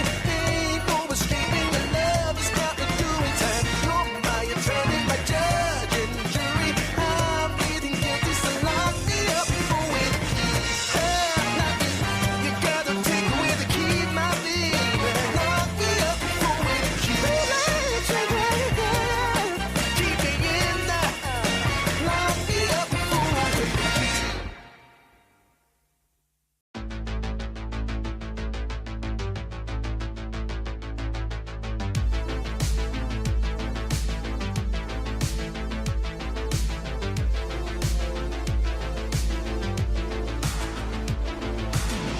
Can't eat or sleep another night, 'cause I got neon in my vision, a heartbeat out of time.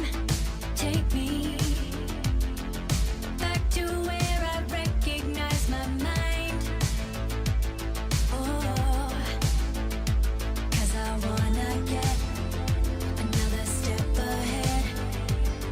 'Cause simulated living is pulled over my eyes. 'Cause I wanna get another step ahead. I'm scrolling for attention. Wi-Fi's keeping me alive. This synthetic life.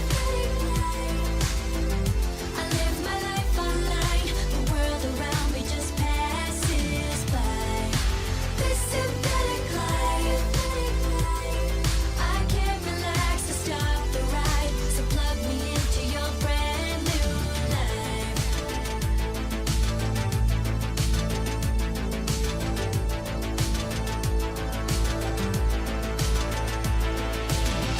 I'm wired up tired another night, 'cause I got neon in my vision, a heartbeat out of time.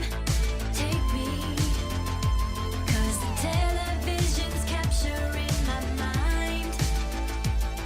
Oh no, 'cause I wanna get another step ahead. 'Cause simulated living is pulled over my eyes. 'Cause I wanna get another step ahead. I'm scrolling for attention. Wi-Fi's keeping me alive. This synthetic life. I live my life online. The world around me just passes by. This synthetic life. I can't relax to stop the ride. So plug me into your brand new life. Live through a screen and you will see there's no one there for you, and you never knew. The world outside is dark tonight. So run till you reach the sun. You don't need anyone.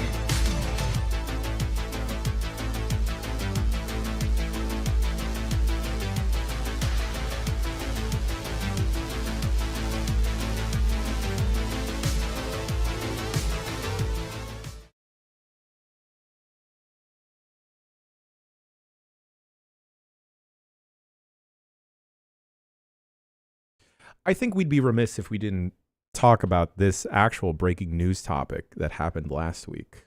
And that news topic. Sorry, Jeff Grubb, to hijack your segment. No, do what you got to do. Here's the news music.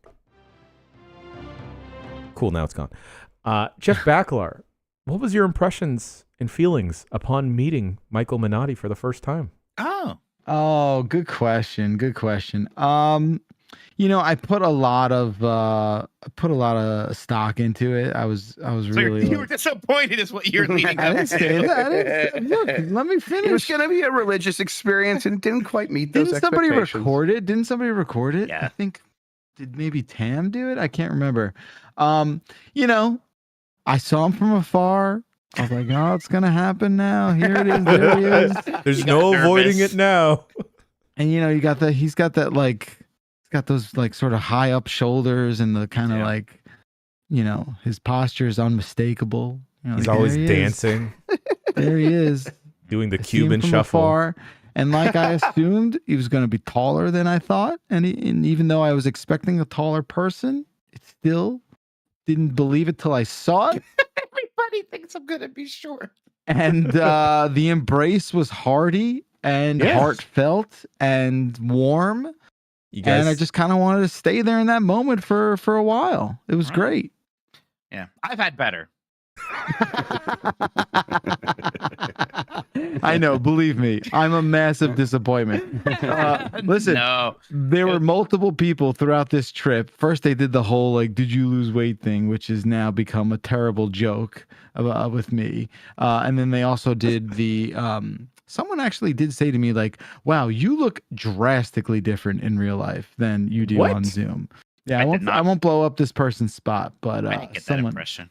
And I couldn't tell if it was good or bad. I was assuming good, and I'll just believe it to be good. But yeah, that's what it was. So it was bad for you. I'm sorry, Mike. No, it was so nice. Cologne. No, I was very excited to. Yeah, actually okay. I've collected them all now. I met everybody at Giant Bomb in person. Very nice. You can. Except for Sean, actually, who's been a mod for Jeff, and I haven't met him yet. That'll happen at some point. All right, we'll make it happen. We'll make it happen. Yeah. Jeff Grubb, you ready for me? You ready for the news? I'm ready for you, bud. All right. Let's see. This first one real quick, because I didn't write it down. Disney says Indiana Jones Xbox exclusivity deal, made financial and strategic sense. They've basically confirmed that is for real deal going to be an Xbox exclusive. Shoot exclusive. Shoot exclusive. We knew that was going to happen because of some of the FTC filings, but now they're confirming it publicly. So there you go. It's exclusive to Xbox? Yeah, it's one of those Xbox exclusives. Yeah, it got announced around the time of the acquisition from the Bethesda side of things, the ZeniMax side of things, over from Machine Games. And then when the acquisition happened, there was some will they make that exclusive? Probably not. And it's well, no, they just paid up to sew up that deal and make it exclusive. Did they say if the Blade game is an exclusive? I mean, I would assume it is. I think they're being pretty coy about it, because I don't know why, but by all measures, it seems like it's going to be exclusive. That's what I've heard, but I can't confirm. I think it's exclusive, yes. We are just fully back on the making IP games train now. And that's that. I mean, that was going to be the thing of if we had more time to talk before the Game Awards, I was going to be my prediction is we'll see a lot of IP games, and because that's the trend. And here we are. It's going to be a big thing for the next couple of years because publishers are scared of any other kind of risk right now. Being scared and dying, E3 is officially dead again. I mean, I don't know how many times it's been been now, but they have confirmed that E3 is not coming back. The ESA has decided to end it officially after more than 2 decades. Of course, the event started in the 90s, went every year until 2019, and then they missed some years because of the pandemic, but also basically missed those years because they were bad at it. Yeah. When they did bring it back throughout those years, they tried to partner up with other entities to make it happen, and one group was Jeff Keighley and I Am 8-Bit, and I Am 8-Bit and Jeff Keighley they don't seem serious about this. We're gonna dip, and guess what? We also are doing our own thing. So Summer Game Fest has almost completely usurped them, and there's kind of no need for E3 now, and the ESA just does not have the competency to make it happen anyhow. So here we are. E3 is dead. How are we feeling? I love that. I was gonna say, I love that the fact that like the only E3 news that anyone has cared about in the last 5 years is like basically it being on life support. Like that's been the news. The news hasn't been like about what it does, like what could it come back. It's basically just like teasing its death for half a decade. So that should tell you everything. That's the you need only to know. thing they're really capable of doing over there. What were you going to say? Dying. Yep. Well, it's just it was already on a downward trajectory with people like Sony dropping out around 2018, 2019. Then you had the pandemic. Once it's gone for a bit, it's hard to ever come back. I think that's what they realized when they tried to bring it back with ReedPop, because all these companies, the marketing money that used to go to E3, it's already going elsewhere. They already kind of realized that they don't need it. It's hard to get them back. Now, we've done a lot of E3 is dead before. This one is, it's almost weird how much like E3 is like, no, we are dead this time. I still kind of don't necessarily believe we're never going to have an E3 again. Who knows? Sure. That name still has some value, but certainly not anytime soon, if ever. Yeah, I think if ReedPop couldn't make it make sense, it's going to be hard for anyone to make it make sense. But you're right. E3's got a ton of cachet still. And I don't know. I think that could actually wane pretty quickly now that I think about it. If we get a couple years out, people are like, what do we need E3 for? Summer Game Fest is just exactly that, as far as I'm concerned, where I sit home and watch game announcements. So we'll see. There's 3 E's if you look at Summer Game Fest. We're pretty close, gents. There it is. Oh, There. that's right. There's 3 I's in my name. Hey, I failed the last 2 days of connections. I feel like an idiot. Ooh. I failed the really easy one the other day that you guys all did at the restaurant, and since then I've been okay. Yeah, I had well, we're smarter one- than you. A couple Righted the boo-boos. ship. Couple Yeah. boo-boos. Couple Yeah. boo-boos. I'll miss it. I'll miss E3. I got into this initially. My big dream was to just go to E3. I thought it was Same. the coolest thing ever when I was growing up, and going to E3 a bunch of times really did mean a lot to me. It was always a lot of work. It can be a lot. I get why some people in our position get over it, but I always appreciated it. I always thought that there was something special about that. I'm glad that, like what we saw with Nintendo, right, with their kind of thing that they did in Seattle around PAX. That is basically just them taking what would be their E3 booth and making it bigger. I hope they could do more of that. I know they had to cancel the one they were going to do in Japan because of threats of violence or something, but hopefully that's just a hiccup, and hopefully we see Sony, Microsoft, and other companies just do more of their own things like that, so that more people get to have something like an E3 experience anyways. Yeah, I mean, the part of E3 sorry, Greb. No, go ahead, please. The part of E3 I always enjoyed was seeing online friends for the first time. In some cases for the very first time. Like I met Bacalar a couple years ago in the back of a hotel somewhere in a shady, dimly lit room, and it was great. Sure. Hey, Baco, who are you more excited to meet, Jan or me? So the next story that we're going to cover. What the fuck? Why is there even? The ESA is an organization that ran E3, but they also lobby the government of the United States on behalf of the video game industry. That side of its business has also sort of been waning, though, where a lot of companies don't really pay their dues anymore. They don't. They're not involved with the ESA. Some still are. Microsoft still is. Nintendo still is. But these companies just kind of do their lobbying on their own now, and for a lot of reasons. And the days of, hey, video games are going to get banned from stores unless we create the ESRB, we're mostly beyond that. The video games have won a number of First Amendment battles over time, and so they're in a strong position when it comes to that stuff. And regulation, loot box regulation comes along every once in a while, but the ESA was not great at helping the industry deal with / battle that. So its value overall seems pretty limited, and I wouldn't be surprised in a couple years. The ESA is maybe just a name on a letterhead, and that's it, and doesn't really do anything real. Maybe even shut down entirely. I don't know. It's like the NWA. It's going to come back around. Exactly, just as popular too, but really huge merch sales for the ESA. All right, Insomniac has reportedly been hacked. Insomniac Games, the developer behind Spider-Man, has reportedly faced a cyber attack from the ransomware group Rosita. The attack threatens to expose sensitive data about the studio, its employees, and upcoming games. The hackers have already published proof of the breach, including images from Insomniac's upcoming Wolverine, and potentially revealing artwork of other Marvel characters in the PS5 title. The stolen data compromises employee passport scans, personal documents related to Spider-Man voice actor Yuri Lowenthal, internal emails, and confidential documents. That's fucked up. They are both like saying, "Hey, give us money and we'll pull this down," and they're putting it up for auction right now, starting at 50 bitcoins, which is about $2 million. Sony has not commented, at least at the time of this note taking here. Who would pay for that? Who would pay $2 million for some random people's personal information and to, like, I don't know, discover that they're making a new Ratchet and Clank in 5 years? Well, if they have the source code for these video games, there are some entities, I said it again, this has happened before where companies in China have purchased source code so they could make copies of games. Not to put too fine a point on it. They do that anyways. Yeah, I mean, right. But for some reason, they still want to buy the source code sometimes. This has happened before. I wish I could remember the case, but that's happened before. I still doubt that someone's going to pay $2 million for it, but they might. Someone might. I don't know. Hey, when all those casinos in Vegas got hacked, like some of them actually paid up. Yeah. Right. I mean, you get why the hackers do it for sure. What you were saying, like Insomniac's going to pay up, or I they doubt have it. to just kind of let it go. I mean, I imagine the personal information is probably almost more painful than, again, like releasing their slate for the next few years. Right. Right. And as Michael R. O'Leary points out in chat, the passport scans and stuff like that, there's a lot of personal data you could do more with than just the source code. But I think the source code is probably the most valuable thing in there. If it is in there, it seems like it probably would be if they have as much data as they're saying they do.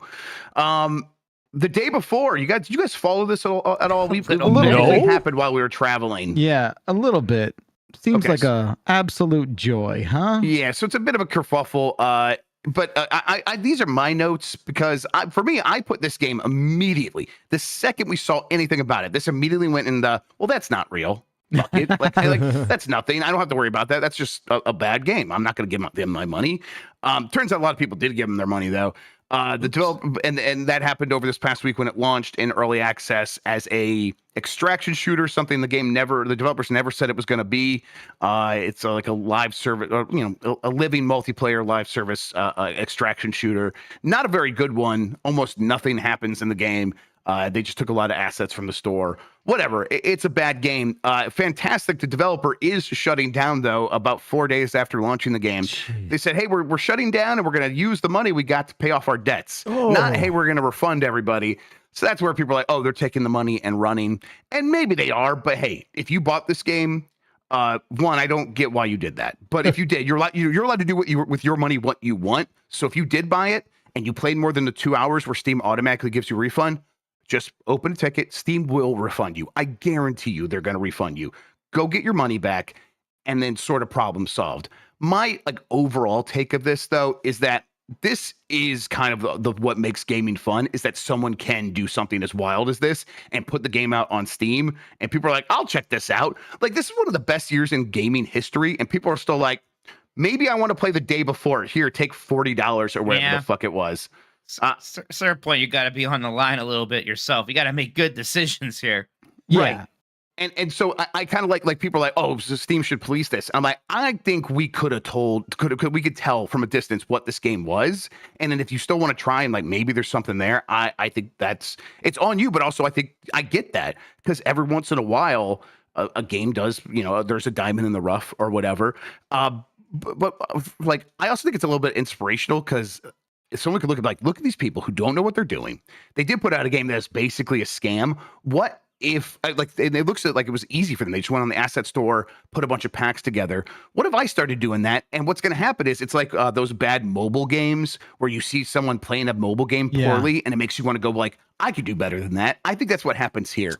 Where someone's like, I could make that game, do it better, and maybe they stumble across an idea, and you could put it out on Steam because that crappy game got out on Steam. So if you do a decent job, you might have a much better chance. I think it's the dynamic market working a little bit, and that means sometimes someone's going to get away with something, I suppose. But again, go get your refunds. There is no reason to be like this is a scam, and they're the brilliant criminals who got away with it. No, just go get your money back. Valve will be able to back charge them or whatever. It's all going to work out in the end, as long as you go get your money back. I don't really know what else to feel about this beyond that. The people who are buying this are like probably a crossover of the people who like put money down on ColecoVision, right? Like, I think whatever that group of people, whatever demographic that is, like I just want to interview a lot of people in that group. I just want to talk to them. Yeah, it's big for chats. I'm not thinking of the kids. What kids are on Steam buying this game?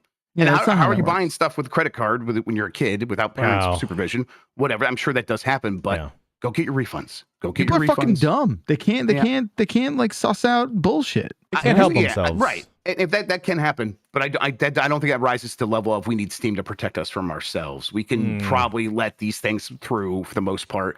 And what's going to happen here is what's happened. This game is now has a black mark on it. It was going to crash and burn anyhow, whether or not the studio was going to make another game. The studio is trying to like rebrand. They like said, hey, we're closing the studio. And then they changed their name on the back end on Steam. But people are tracking this stuff and and they're reporting on it. And it's like gamers are so engaged that it like you can't actually pull this thing twice. This studio is not going to be able to get away with this again. So I think it's most of these systems working the way they should be. So yeah, I'm like, if you don't, how'd you know not buy this game? Or how do you not know that? Just don't buy it. I don't get it. All right. A Zelda producer wants to keep working on more open games, and everyone is mad at him. The Legend of Zelda series producer Eiji Aonuma believes that traditional linear series entries are games of the past. He calls requests from some fans to return to that style a sort of nostalgia play. Switch Zelda entries, Breath of the Wild and Tears of the Kingdom revolutionized the series' long-standing formula with a shift to open-world gameplay and systems which empower players to tackle the game in a huge number of ways. The entries have proved incredibly successful and selling combined 50 million units. Previously, the best-selling Zelda game was Wii's Twilight Princess at 9 million in sales. Anuma said he believed games where you need to follow a specific set path or complete tasks in a very set order were kind of games of the past. And people are like, oh, but we like those old things for other reasons, and there could be more fun in that style. And I don't necessarily think he's saying that they'll never make one of those again. He's just saying like, though, that is not the future of the series, which I think is fair and true and probably correct, right? Yeah. Yeah, it's hard. I mean, it is just so crazy. This, we think that Zelda's always been this big deal, right? But yeah, like these open world games have been so much bigger. Like A Link Between Worlds, which is so acclaimed and it is so much more that traditional style. It's a bit more open. You can do this in any order. Yep. Sold like a bit less than 5 million copies, I think, right, on a 3DS, which was a pretty popular system. So it's not like there was a problem there. There's still ways. There are more ways to do an open world Zelda. Like it doesn't have to be a Breath of the Wild clone necessarily. Right. And we saw Tears of the Kingdom kind of making things that were a bit more like traditional dungeons. They can still really throw in old school dungeons into these games. There's still a lot they can do to add a little bit more of that Ocarina of Time style flavor if they want to. And I imagine some of that stuff will creep in there. Mm-hmm. Yeah, and they're probably going to have their like partner studios that they work with do stuff like Grezzo's probably going to make another Zelda or something like that, a 2D top-down Zelda that could be in the nostalgic series. But Eiji Aonuma and his team, they're going to be looking to the future, and I think they're right. I think with after Ocarina of Time, I think they got in a rut of, Zelda is Link to the Past with a new spin, a new gimmick, and it's like actually it could just be the original Legend of Zelda, but opened up in different ways. And it took them a while to like get back to that with Breath of the Wild, but people just assume, no, it's always got to be Link to the Past with a new gimmick. And it's like, they did that a bunch of times. I don't necessarily think we need to run back to that right away. Yeah, we had like 10 games or something that were basically Link to the Past. And, some of them definitely strayed from the formula more than others, like a Majora's Mask, and that was appreciated. But we had 2 of these open world style games. I think there's definitely more juice to squeeze there. Yep. And again, they will have other offshoot games that probably will do that. And also, like, this is a genre where I think indies will fill in the space a little bit. Chants of Sonar, if you were like, man, I wish someone would make like old style Zelda puzzle games and you haven't played Chants of Sonar, like that, the spin there is it's about languages, but otherwise it's about these, or even Cocoon. Cocoon is like very Zelda-like in its puzzles. They should make a new 3D dot Game Heroes, whatever that was called. That's what it's Or called. at least port it. I think that game's actually still just stuck on PlayStation 3, Really? which is insane. Yeah. That should be put that on Steam. Yeah, I'd also recommend checking out Anodyne or Anodyne 2. Very good, what I assume is Zelda likes as well. In Crosscode that came out. Yeah, there you go. 1 or 2 years Crosscode is ago. very much a Zelda. God, that game fried my brain. I was like 30 hours into it, and it seemed like I was only halfway through the story, and the puzzles were pretty intense. And I was able to do them, but at a certain point, I don't usually stop playing games that I invest that much time into. But I was like, okay, I get it. Crosscode, very well made game though. And hey, are we getting a Beyond Good and Evil remaster? That game is basically just an Ocarina of Time like. Yep. So it's happening. There are still going to be games like that, and Nintendo will probably even make some of them. I want them to give Link an airplane. Oh yeah. Like a pilot's license. Like give him a biplane. Tails? Yeah, but like if you told me, oh, we're gonna do Zelda but with trains, that would have sounded like the greatest thing ever, and that's one of the worst entries in the series. So. Was it? I thought people liked Spirit Tracks. No.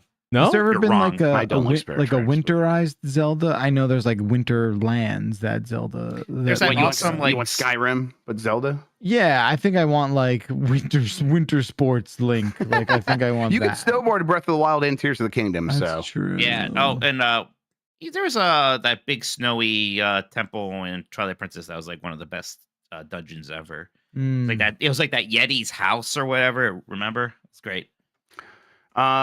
Epic Games defeats Google in antitrust legal trial. Google has lost its antitrust trial to Epic Games. The jury found that Google had created a monopoly with its Google Play Store on Android devices, and that it had violated antitrust laws by taking a 30% revenue share from apps and requiring them to use Google Play's billing system. Epic called the decision a win for all app developers and consumers around the world. It is not yet clear what changes the verdict will bring to the way the app stores are run in the future. I imagine what this is going to look like is kind of what Microsoft is doing with its store already, without having to be asked by regulators, which is you can put stuff on our store and you can use whatever payment billing system you want, or you can put your own stores in Google Play. So on Android, I've always been able to install outside storage, right? We can sideload whatever we want on there. I put the Amazon App Store on my Android device 11 years ago, forever ago. It was forever ago when that launched, and you could just put that on there. And then I stopped doing that because it was kind of a hassle and I didn't care anymore. But you could always do that. What the problem here is that most people don't go that side loading route and take the long way. If it's not in the Google Play Store itself, they don't think it exists. And what this is saying is like using that cudgel, Google was doing something here that was anti-competitive. And so they're going to have to open it up a little bit. And a lot of this stuff, people knew this was coming. This is why Microsoft has been like, we're going to make our own mobile store and have it ready to go because we think regulation's about to change. Well, guess what? Regulation has just changed, basically. Yep. So this is a good move. This is a good thing, I think, in the long run. More competition in these spaces should help create a different variety of app store that maybe can enable different kinds of games to thrive. Because right now it's just Candy Crush Saga and a few other things, Pokemon Go, and nothing else has a chance to really get any oxygen on those platforms. So refresh my memory here. Epic and Apple, who fought over the same exact thing. Theirs was a little different.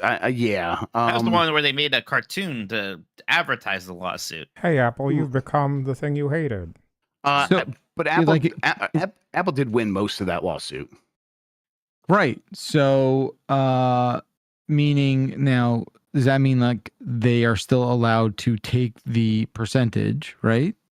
Yeah, I mean, yeah, but that's like a big thing here is that Epic had a much better legal team on this one. But also, like as Secret points out, Google paid phone manufacturers not to include Fortnite on new phones since they paid money to quash Epic. It became a problem. Like it was beyond even what Apple did. So like, and that was a very specific thing. But like the ramifications that were further reaching than just don't do that anymore. It's that the way you run your store is wrong and you cannot do it anymore.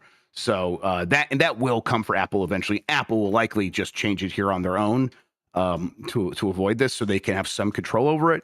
But otherwise, this will come for them eventually, and they're going to have to change their store as well. Ooh. All right. And then Epic says Fortnite's new Lego racing and festival modes are here to stay. Epic has confirmed that Fortnite's 3 new game modes are permanent additions to the free-to-play title. The new modes, which they refer to as just games, not as modes.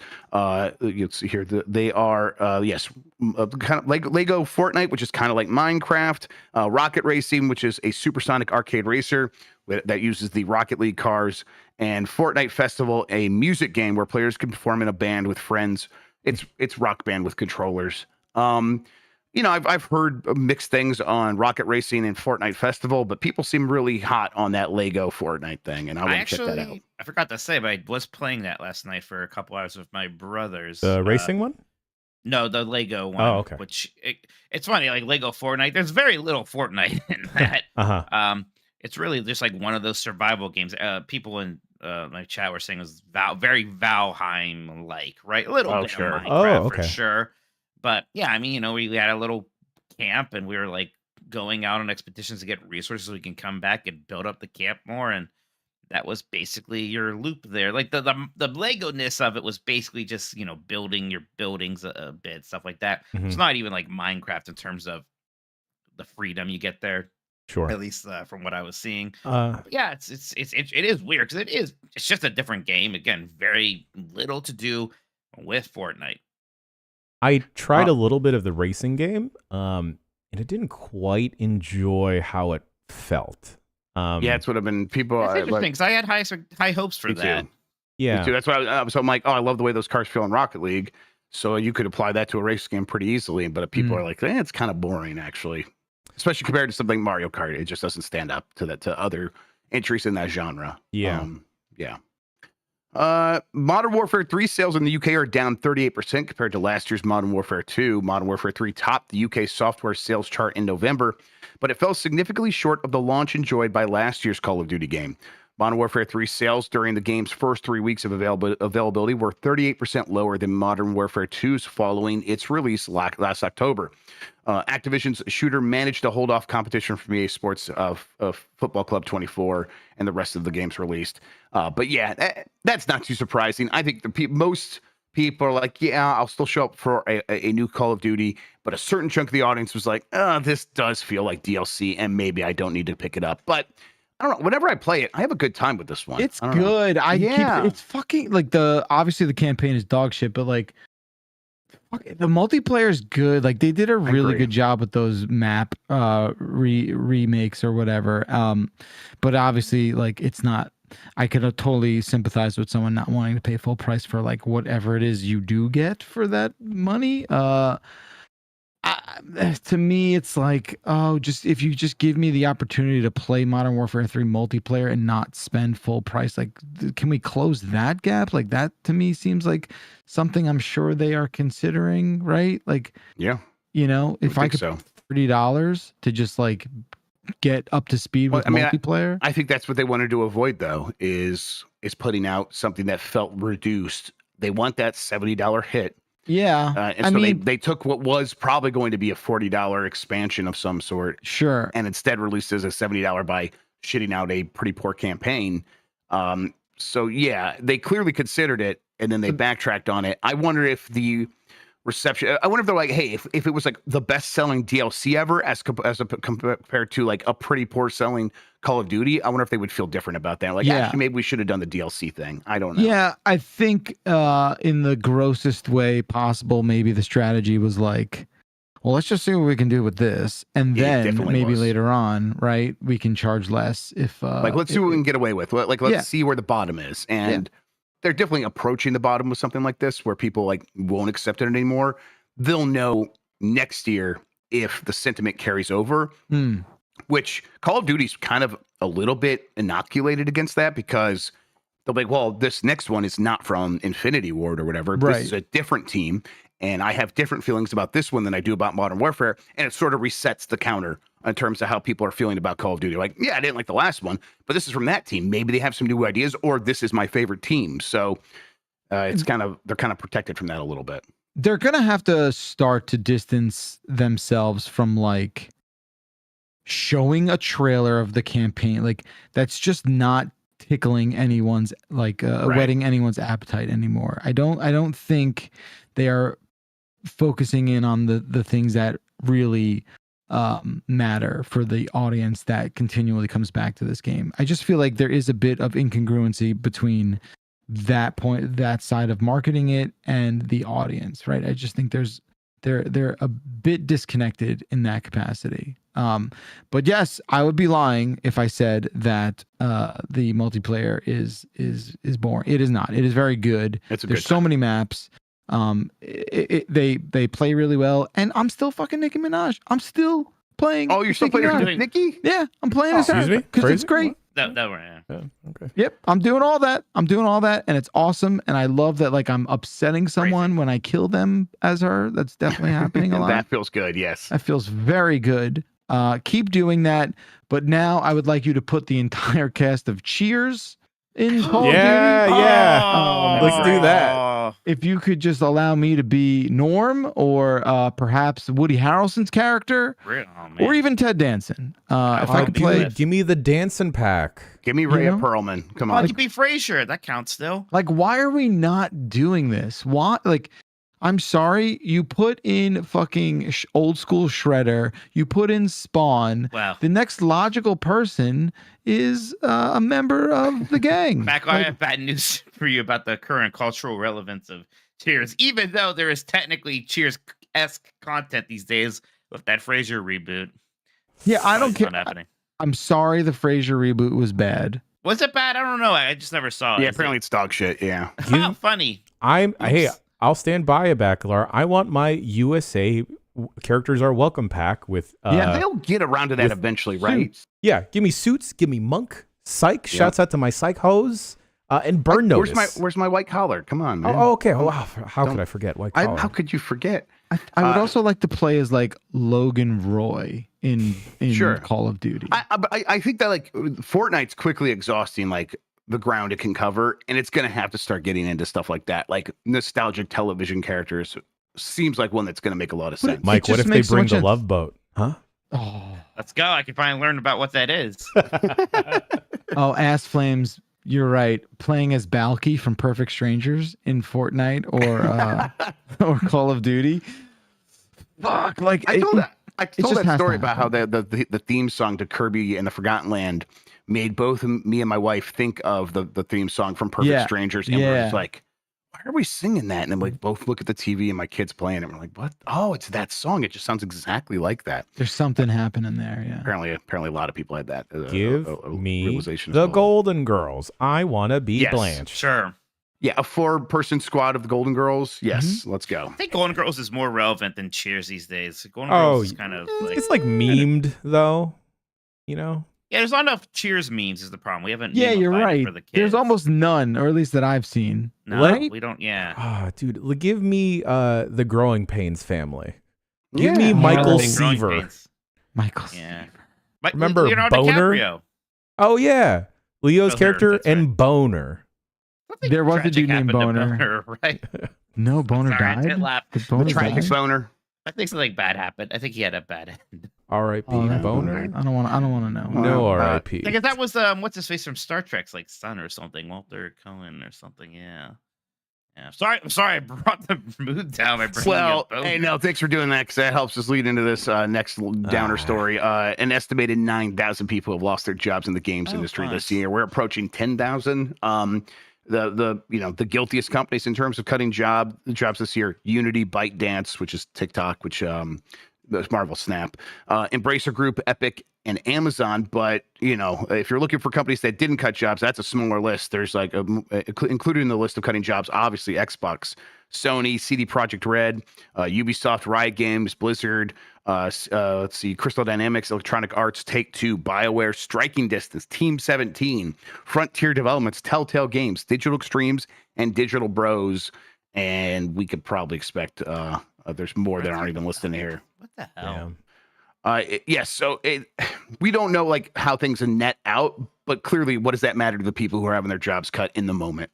This is disruptive to their lives, and it just continues to show how volatile the gaming industry is. Remember when some people were like, "Man, we Jeff Keighley needs to say something about this." Boy, was that not going to happen? Yeah, we weren't even close to like the games getting like the love they need, let alone any sort of thoughtful critique about the overall industry. I think by the end of that show, everybody's like, well, we were silly forever thinking that. It's yeah, I guess real quick before we move on, like how did you guys feel about the Game Awards? So that's been a big ongoing conversation this whole weekend. I finished it and I was like, yeah, this is what these shows are. And even the stuff that's worth criticizing, it's like that's almost like kind of fun because it's like stuff we can all complain about. But people are right to point out it feels a little embarrassing how much attention games got compared to several Hollywood stars who got minutes to speak. But that's like, again, all those things are valid, and criticizing the show for all the things that we have been criticizing it for the last couple years. Like, that's what I don't understand. I feel like this year more than ever, and obviously it's in the wake of like horrific amounts of layoffs in the industry, and there's a very good year for games where I think people are like, well, you don't need to rely on Hollywood. Look how many good games we can talk about. So you have that paradox or dichotomy of like the inverse of like amazing success, which, you know, as a byproduct, having layoffs, what is happening with this system where like you have an incredible, successfully profitable year, and then you are laying off people at a abhorrent rate? I just don't understand. I can't quite tell what's wrong here. Perhaps I need to go back to economics class. But what I don't understand are the people who just sort of think like this is the year where all this happened in terms of like the show, right? Like the show has always been this. We've always been upset by it. Last year, I remember coming back from the Game Awards being like, can't believe how much the awards themselves were just like packed into a nice little interstitial, a little interlude, right? He cranked them out like 3 or 4 award categories at a time. That's what it is. It's a commercial. It's always been a commercial. It's been a more, let's call it, refined commercial, and not the circus, bold-faced commercial, right? But I'm just saying, like, it's not the circus that it was when it was on Spike, right? Like, it's not that, but it's still very much a commercial. It's a marketing arm. It is arguably the year's largest marketing arm, and I feel like, you know, there is also this desire that I think we kind of all just gloss over and don't really speak about, but like that show's very, very horny to be buddied up with Hollywood. Well, it's not Anthony Mackie's not a commercial. I suppose maybe for the Twisted Metal TV show, but he wasn't like paid to go promote that. That's long over.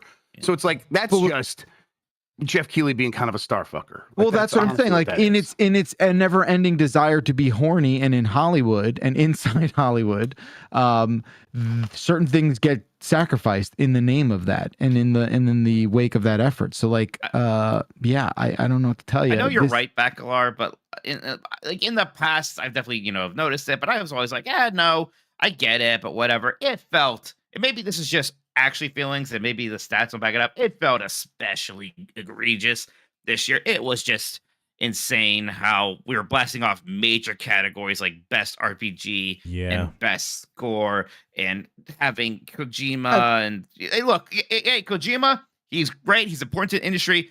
Boy, has he gotten enough flowers, right? Let's talk about some other developers for a change, or just a bit.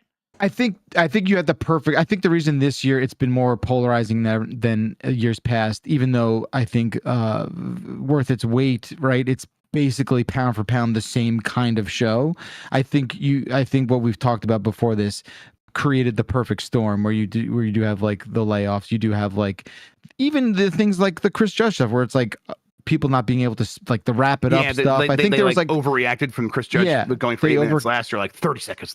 Totally overcorrected in a way that like, oh my God, you're on the fucking internet. Like, what did the lease on the Peacock Theater, like at midnight, we all turn into pumpkins. Like, what's going to happen if you go a little longer? Believe me.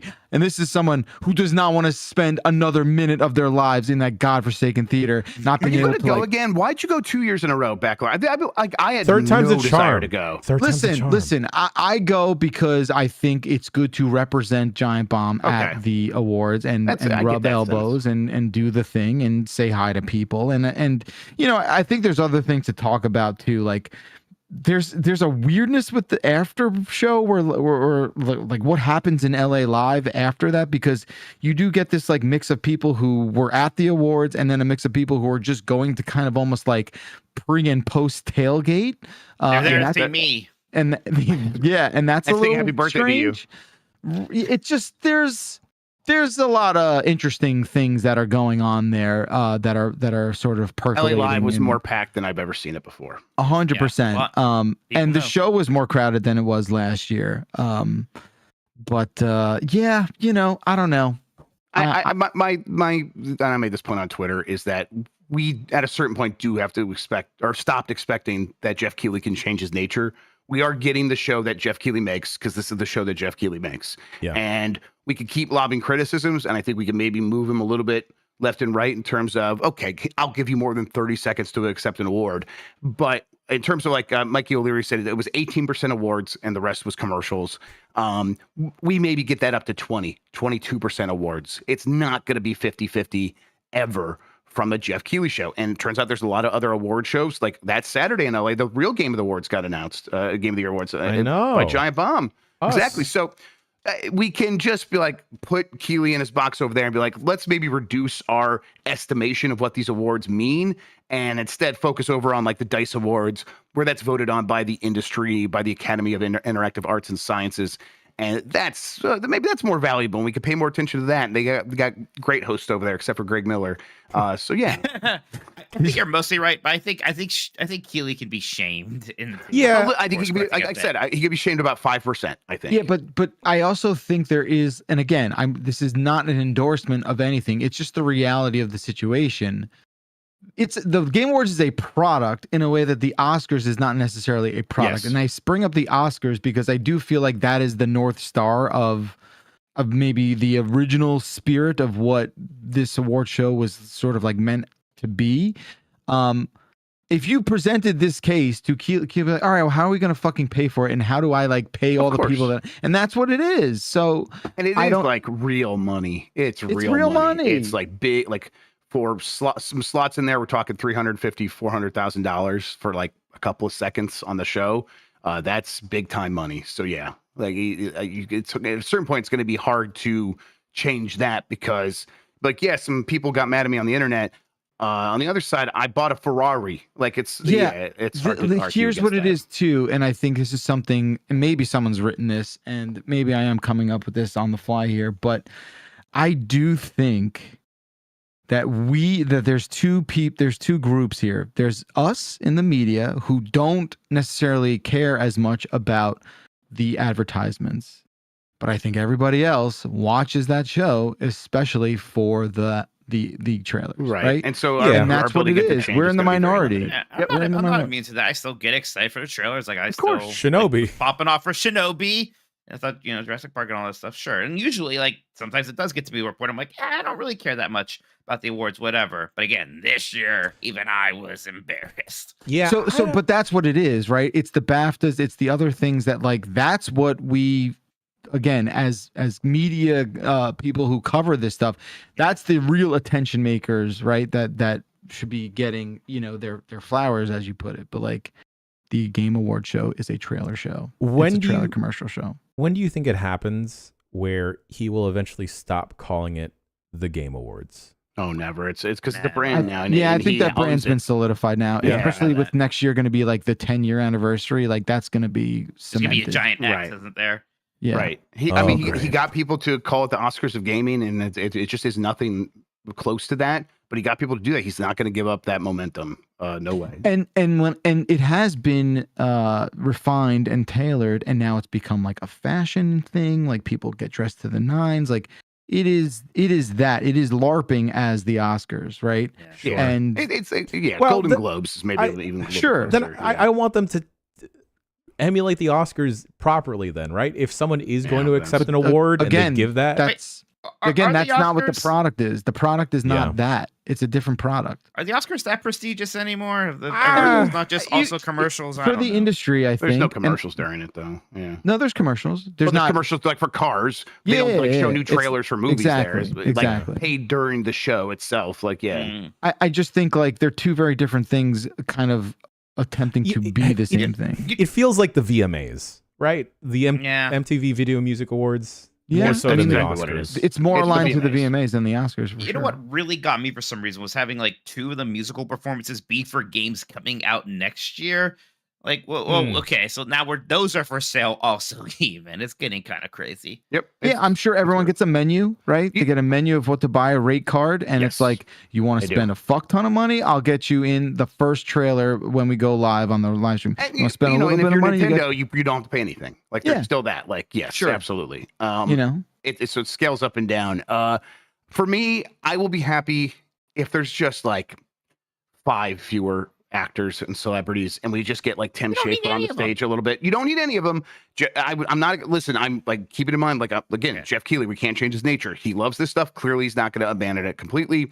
If you find a couple to bring on stage because they are related to a game, whatever. I guess Matthew McConaughey is in that game that he showed. I was really close to Matthew McConaughey, you guys. I was like 10 Congratulations. years away All from right, him. all right. And it did nothing for me.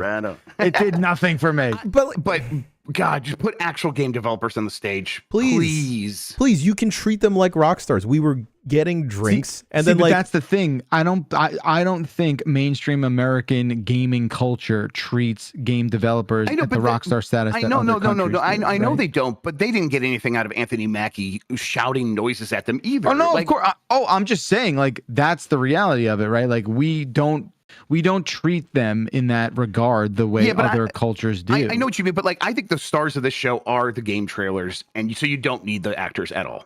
that. I'm totally with you. And Totally. like, God, I was losing my mind, and not in a cool, fun way.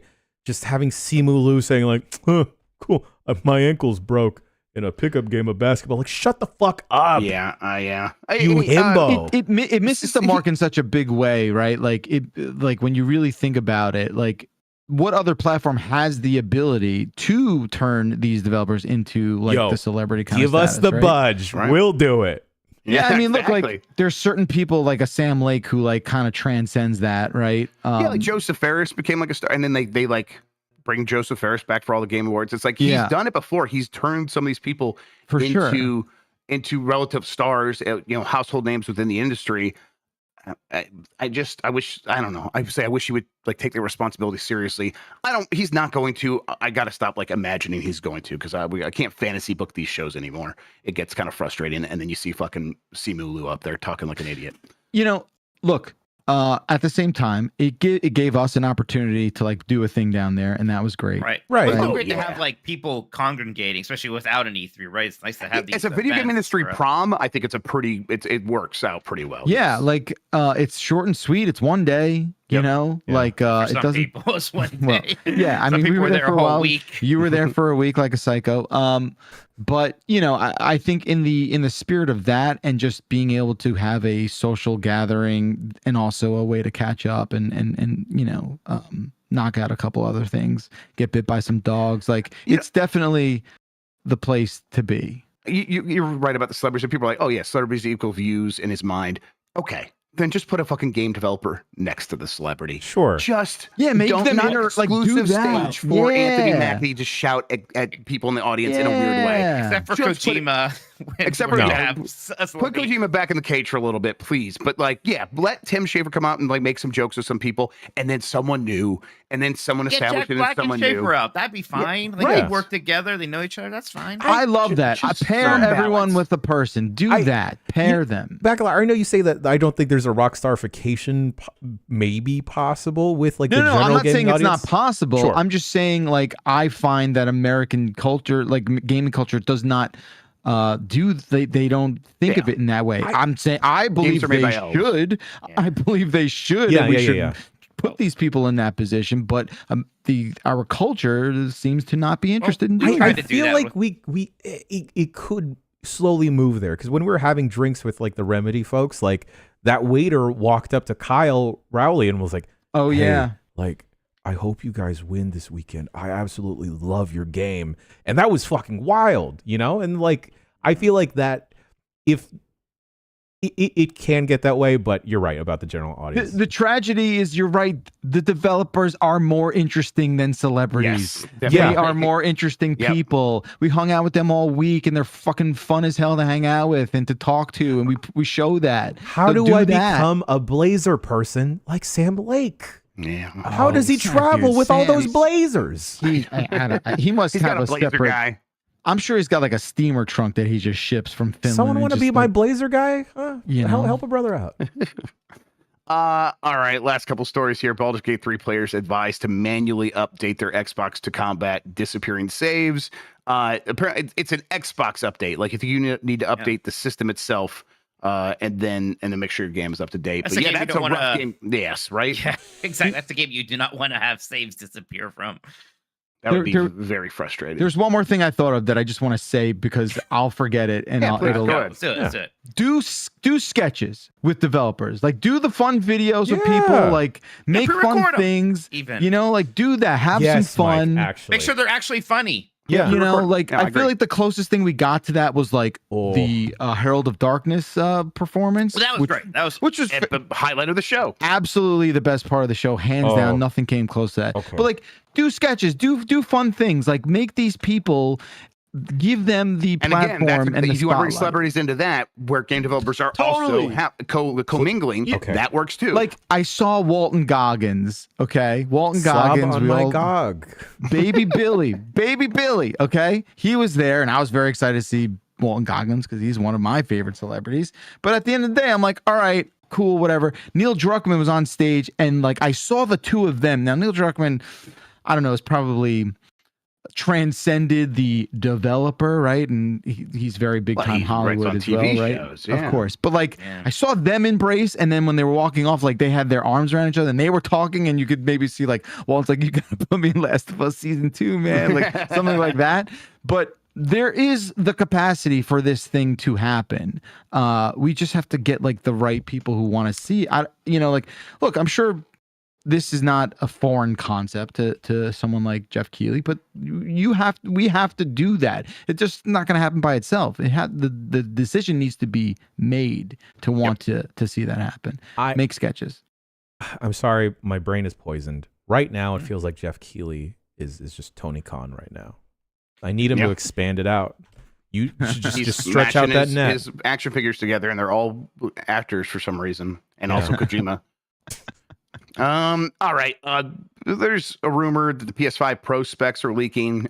They do seem like they should leak soon because reportedly dev kits are going out, and the dev kits will probably have pretty close to the final specs, but it might be a range of possibilities. The refined specs that are leaking include a 4 nanometer AMD Zen 2 CPU that is capable of 4.4 gigahertz run clock there, but it's variable. It'll go up and down. The big thing there, 4 nanometer, the original Zen 2 chip inside of the PS5 was, I think, 7 nanometer. They might Wow. yeah, exactly. They might have got it down to 6 with the revision, but dropping down to 4 nanometer means this thing is going to be very cool, very efficient. They probably might be able to do a PS5 Pro that is even like way Smaller. slimmer than the current slim model. Like that would be extremely more efficient. So that's pretty cool. Then the GPU will be a full-on RDNA 3 custom GPU with up to 29 teraflops potentially. There's a range of 14 to 29 teraflops here. I think the PS5 was somewhere like around 10, 11, 12.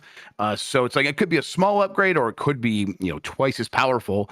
And it's also going to have like twice the power for ray tracing is what they're saying. This is hey, cool. I don't really still feel the need for a PS5 Pro, but it seems like they're going to do one. So here we are. This is it's crazy because I definitely remember tangibly during PS4 Pro time where we were like, oh, this is the perfect time.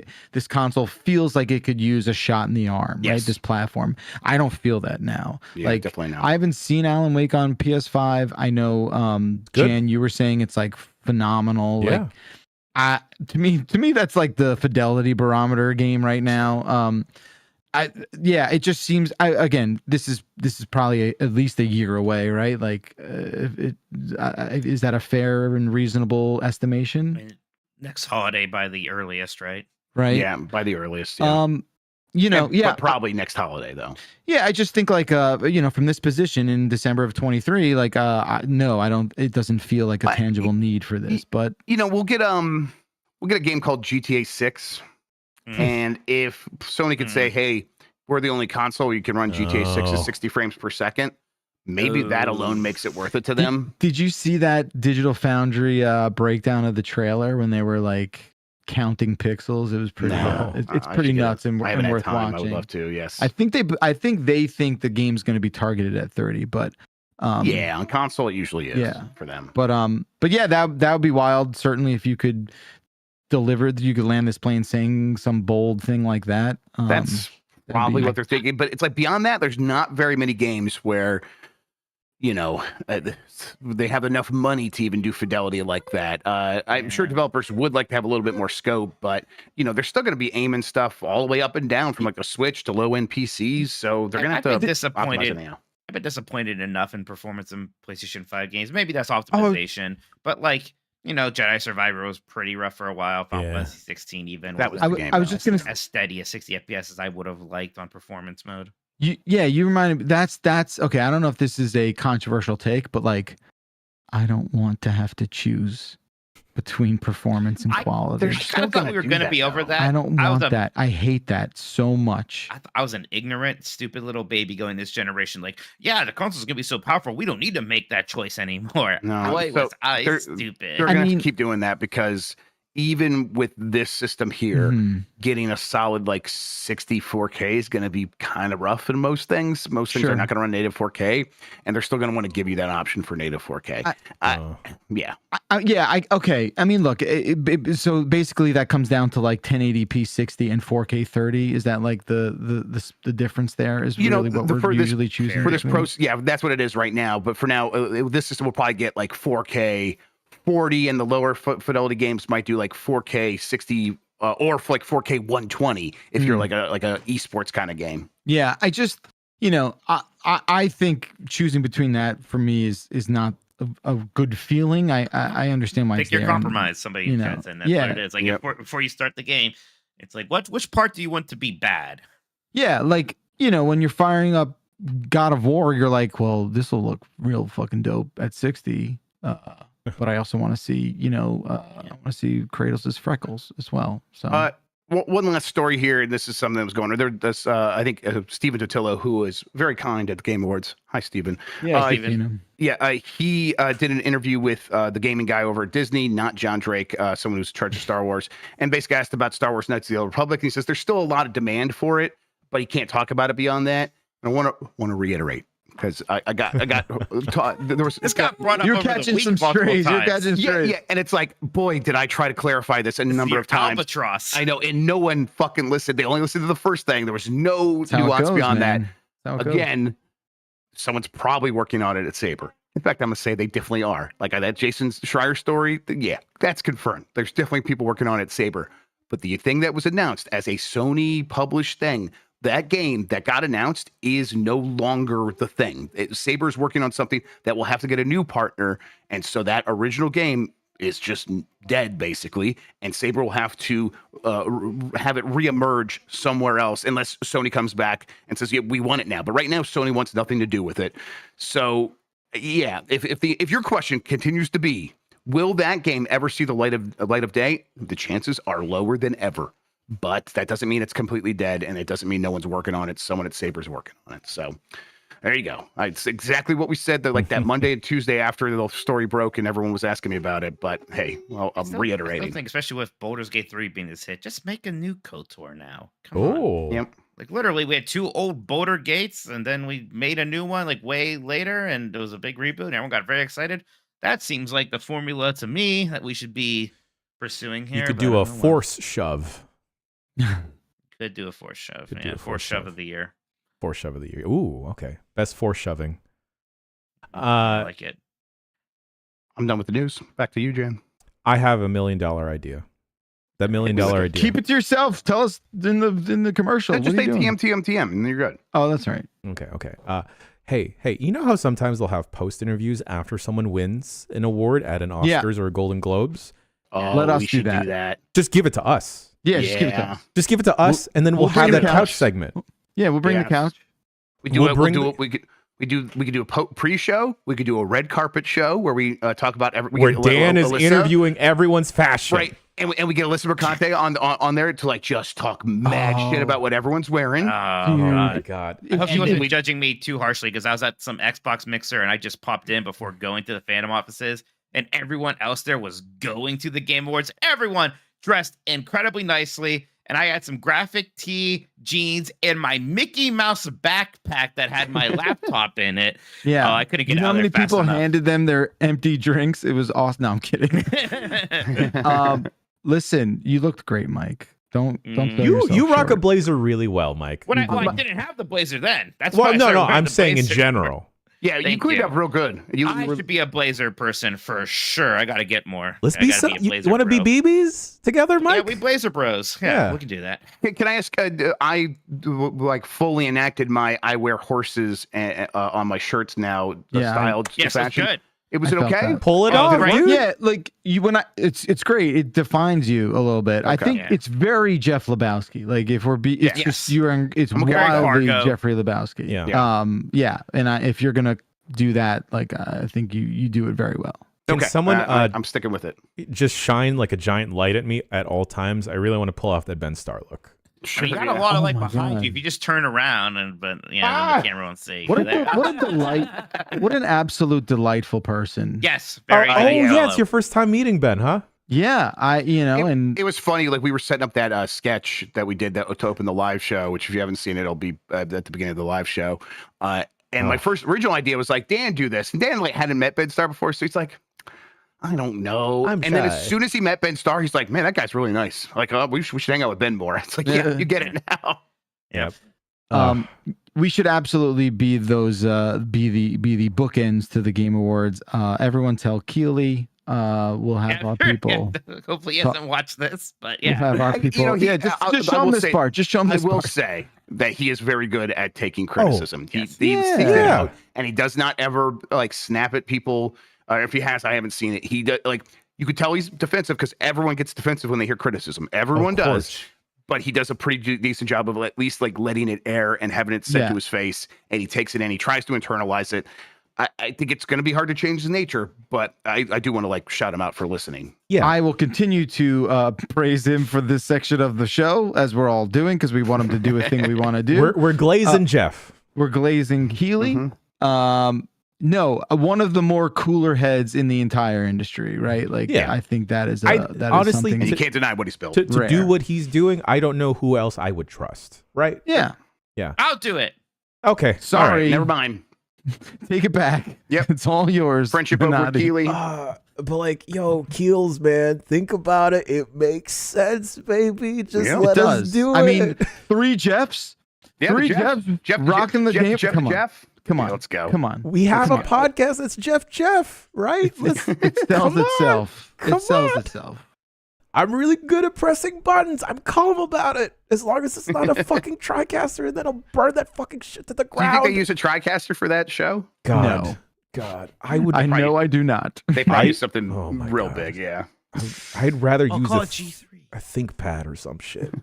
Anyway, we're going to take a quick breaky break, and then we'll be back with your emails.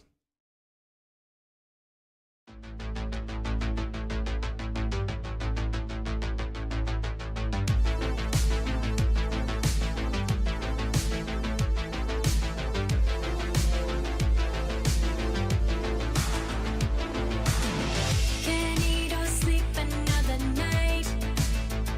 'Cause I got neon in my vision. A heartbeat out of time. Take me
baby. I got a confession for you. Call me crazy, but I may be committing a crime of the first degree. I'm not pretending, I mean what I'm saying.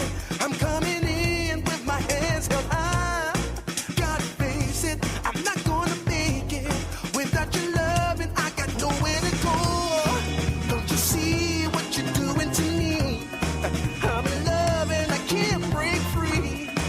Now I'm begging with you, baby. Please don't leave me hanging. Oh, oh, oh, no. It's a lockdown, baby. You drive me crazy. Ain't no escaping. Your love has got me doing time. You're my attorney, my judge and jury. I'm pleading guilty, so lock me up for a key. Oh, babe. Hey, hey. I said lock me up for a key. Hey, hey.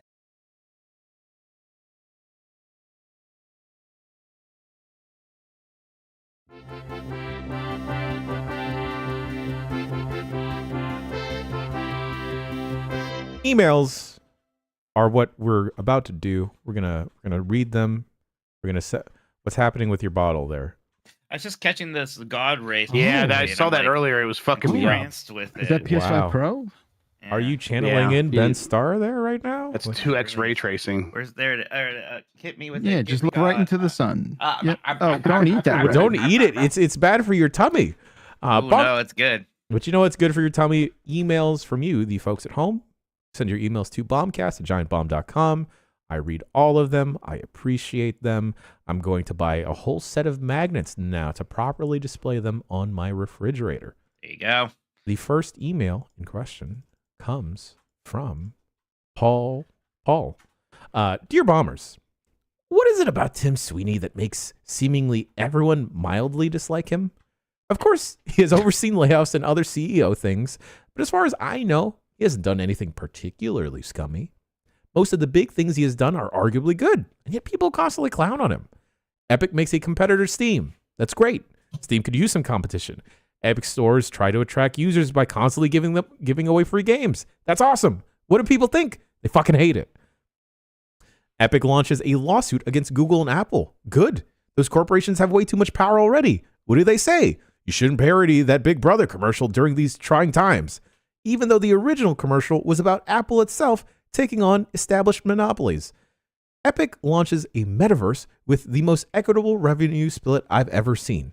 People still prefer Roblox. I just don't get it. Cheers, Paul.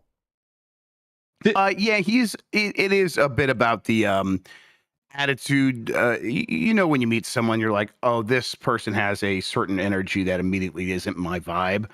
Tim Sweeney has that kind of on a big level. And it is stuff like, oh, we are going to be like trying to capture the energy of the Fortnite army to hashtag save Fortnite, go attack these other companies on our behalf. And here we made a commercial about it that is a commercial for our lawsuit. They have merch for the lawsuit. It's cringy. Yeah, I'm saying, Yeah. I don't use that word, but it's cringy. No, there's nothing wrong with using the word cringy. Like I don't like it, but yeah. Okay, I Are mean, you cringing about it? Yeah, a he's little cringing about cringing. Yes. Yeah, like he just seems like a deeply unlikable person, front to back. Also, like it doesn't really matter. But how come Wikipedia doesn't know how old Tim Sweeney is? It's like he's either 52 or 53. What is that even possible anymore?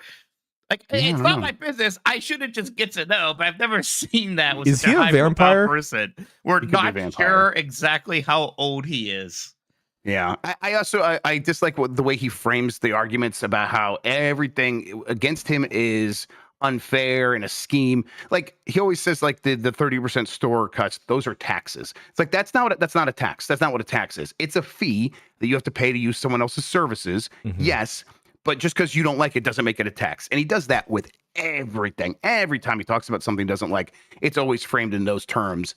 And I find that off-putting. Unethical. Yeah, right. It's the things that are against it are unethical. And it's like, I find this off-putting. You can have a winning argument without having to put up the straw man in every single possible argument. It's very annoying to me. It's great that Steam does need a competitor, and they're in this position to make one, and they didn't make a great one. I wish they did a better job there. Right. And again, I think it was like trying to use the power of like people being like, oh, you get these free games, and even the people that were against Epic at the time, it's like their arguments were a little bit misplaced. I just want my stuff on Steam, but it's like I could have told you, Tim Sweeney, that this wasn't going to work, and if you would have taken all of that money you spent trying to make the Epic Game Store and instead used it to publish games like you ended up doing with Alan Wake 2, that would have been a much better use of everyone's time and money. But he holds beefs, and they're so obvious in public that, again, that's something that rubs me the wrong way. I don't hate him, but it's like it is the kind of guy I spot at a party and be like, oh, I'm going to avoid that side of the room because I know if I end up over there, I'm just going to get like a headache, and that's how I feel about it. Was he the crypto guy too? Or Yeah, no? I think he was like He's crypto, right? metaverse guy. Oh, he definitely was like, Steam's not going to let crypto stuff be on Steam. We'll do it on Epic. He said that shit, but he says that kind of shit all the time. He's definitely the metaverse guy, but I mean, in his defense, at least they're making Fortnite somewhat I was gonna say, metaversey. in his defense, Fortnite's the closest thing we have to that. Right. Other than Roblox, which is actually even more of a metaverse. No, we don't but talk about Roblox. Yeah, We we don't don't talk about Roblox. It's our Bruno. At least he doesn't actively practice magic and illusions. You're right. I met Randy Pitchford this week. He was at our GameSpeed event. He walked into the green room I was in, just immediately was like, "Hi, I'm Randy." I was like, "Hi, I'm Mike. I hope you don't know who I am." All right. Next email comes from Andrew in Central Illinois. Hey, Bombcast. Why don't y'all go around the rooms and each say something nice about Jeff Grubb? Thanks, Andrew, Central Illinois. Oh, easy. Jeff Grubb. We're glazing Grubb right now. Is someone who will just get it done, and that's what you need. Yeah. Doesn't ask questions, doesn't say, well, how do I do this? Just gets it fucking done. He's the ultimate grease man. He will fucking rock it, and you don't have to worry about anything. The kid comes in for like the photo op during this. He has endless amounts of energy. He has an endless, limitless tank, which I do not understand. He is very much in many ways I think people should aspire to be when it comes to interviewing people, because having done a lot of that work myself at CNET, which was a technology website that from a while back that no one knows about anymore, but just the ability to like riff and especially when you are interviewing all different kinds of people from all walks of life and juggling everyone's background. I know we talk about how awesome it is that he does it, but we still do not give him enough credit with how difficult that is to do. And yeah, like who also doesn't love hugging a big old teddy bear? Like that's cool too. And that's Jeff Grubb. Yeah, I have so much power now. I throw miscellaneous questions into the universe, and I used to do that, and now I just throw them at Grubb. And then Grubb will at least humor me. I'll at least try to answer. I really will. Yeah, Grubb has no problem being the big or the little spoon. That's And right. I really admire that about him. Thank you, Mike. Amen. Am I dying? Is that what's happening? Yeah. See you later. Ooh.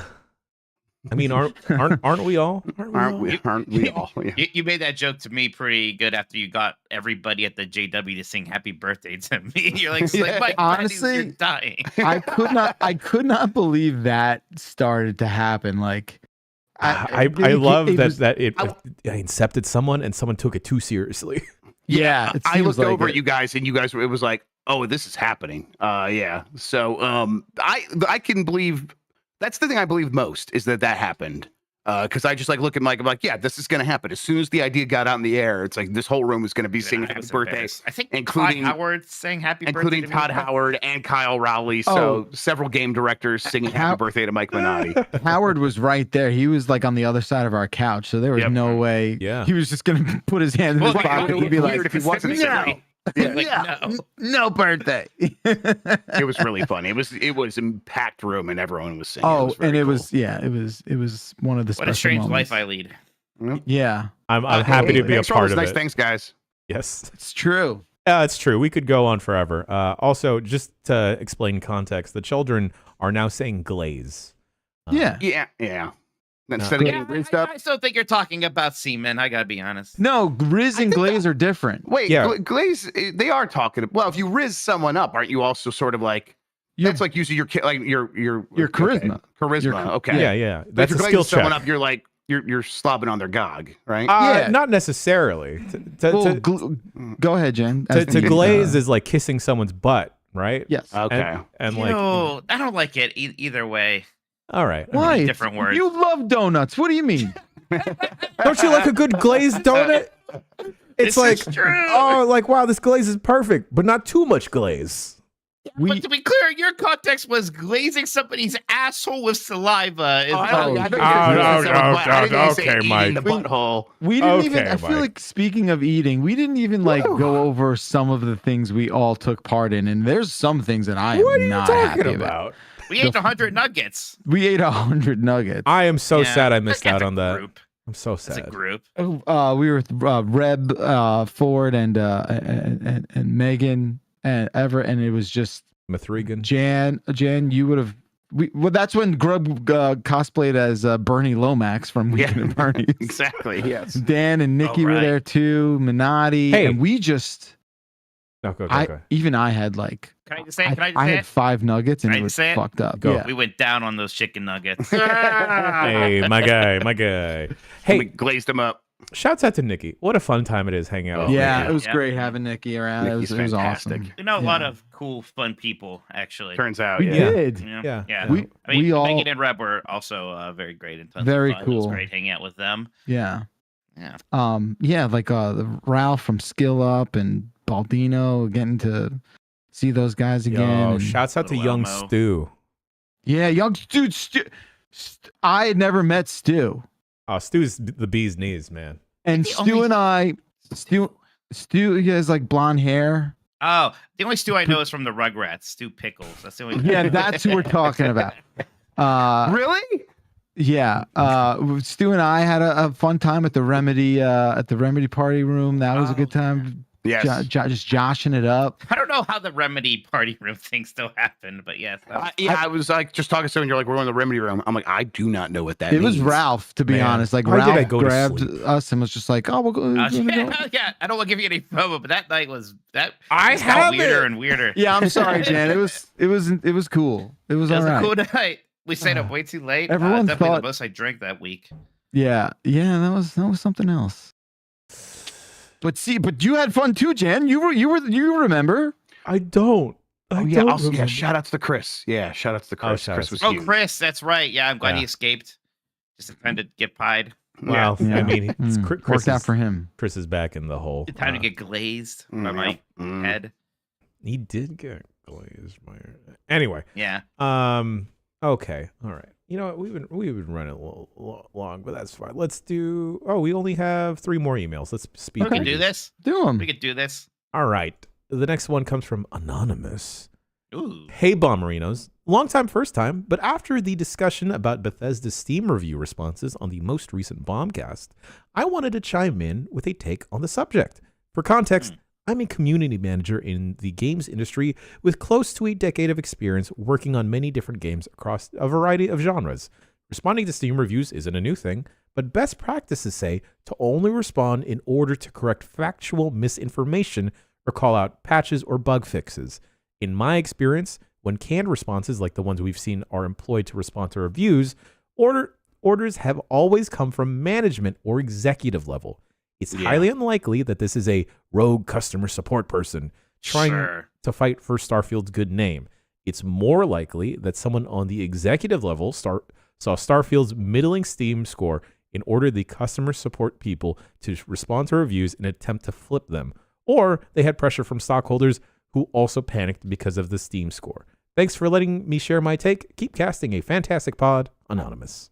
It's definitely got to be from an executive because only somebody who doesn't have a grasp on reality would be like, well, if we fight back, we can make these Steam reviews big. If we tell people that empty planets aren't boring because real astronauts went to the moon and thought that it was pretty cool, they'll see the lights. Yeah. I always had the sense that this was from the top down. Yeah. That's what it always felt like to me. So I agree with this email. Hey, what about that super passive-aggressive Starfield trailer that played during the Game Awards? It's like, yeah. hey guys, it's Enjoy your cool. awards. We don't need any of Yeah. that shit. We just love you guys so much. That's like me telling my friends going to the prom that I hope they have fun. Right? Come on. Hey, I made a video for you guys about having fun tonight. All right, here you go.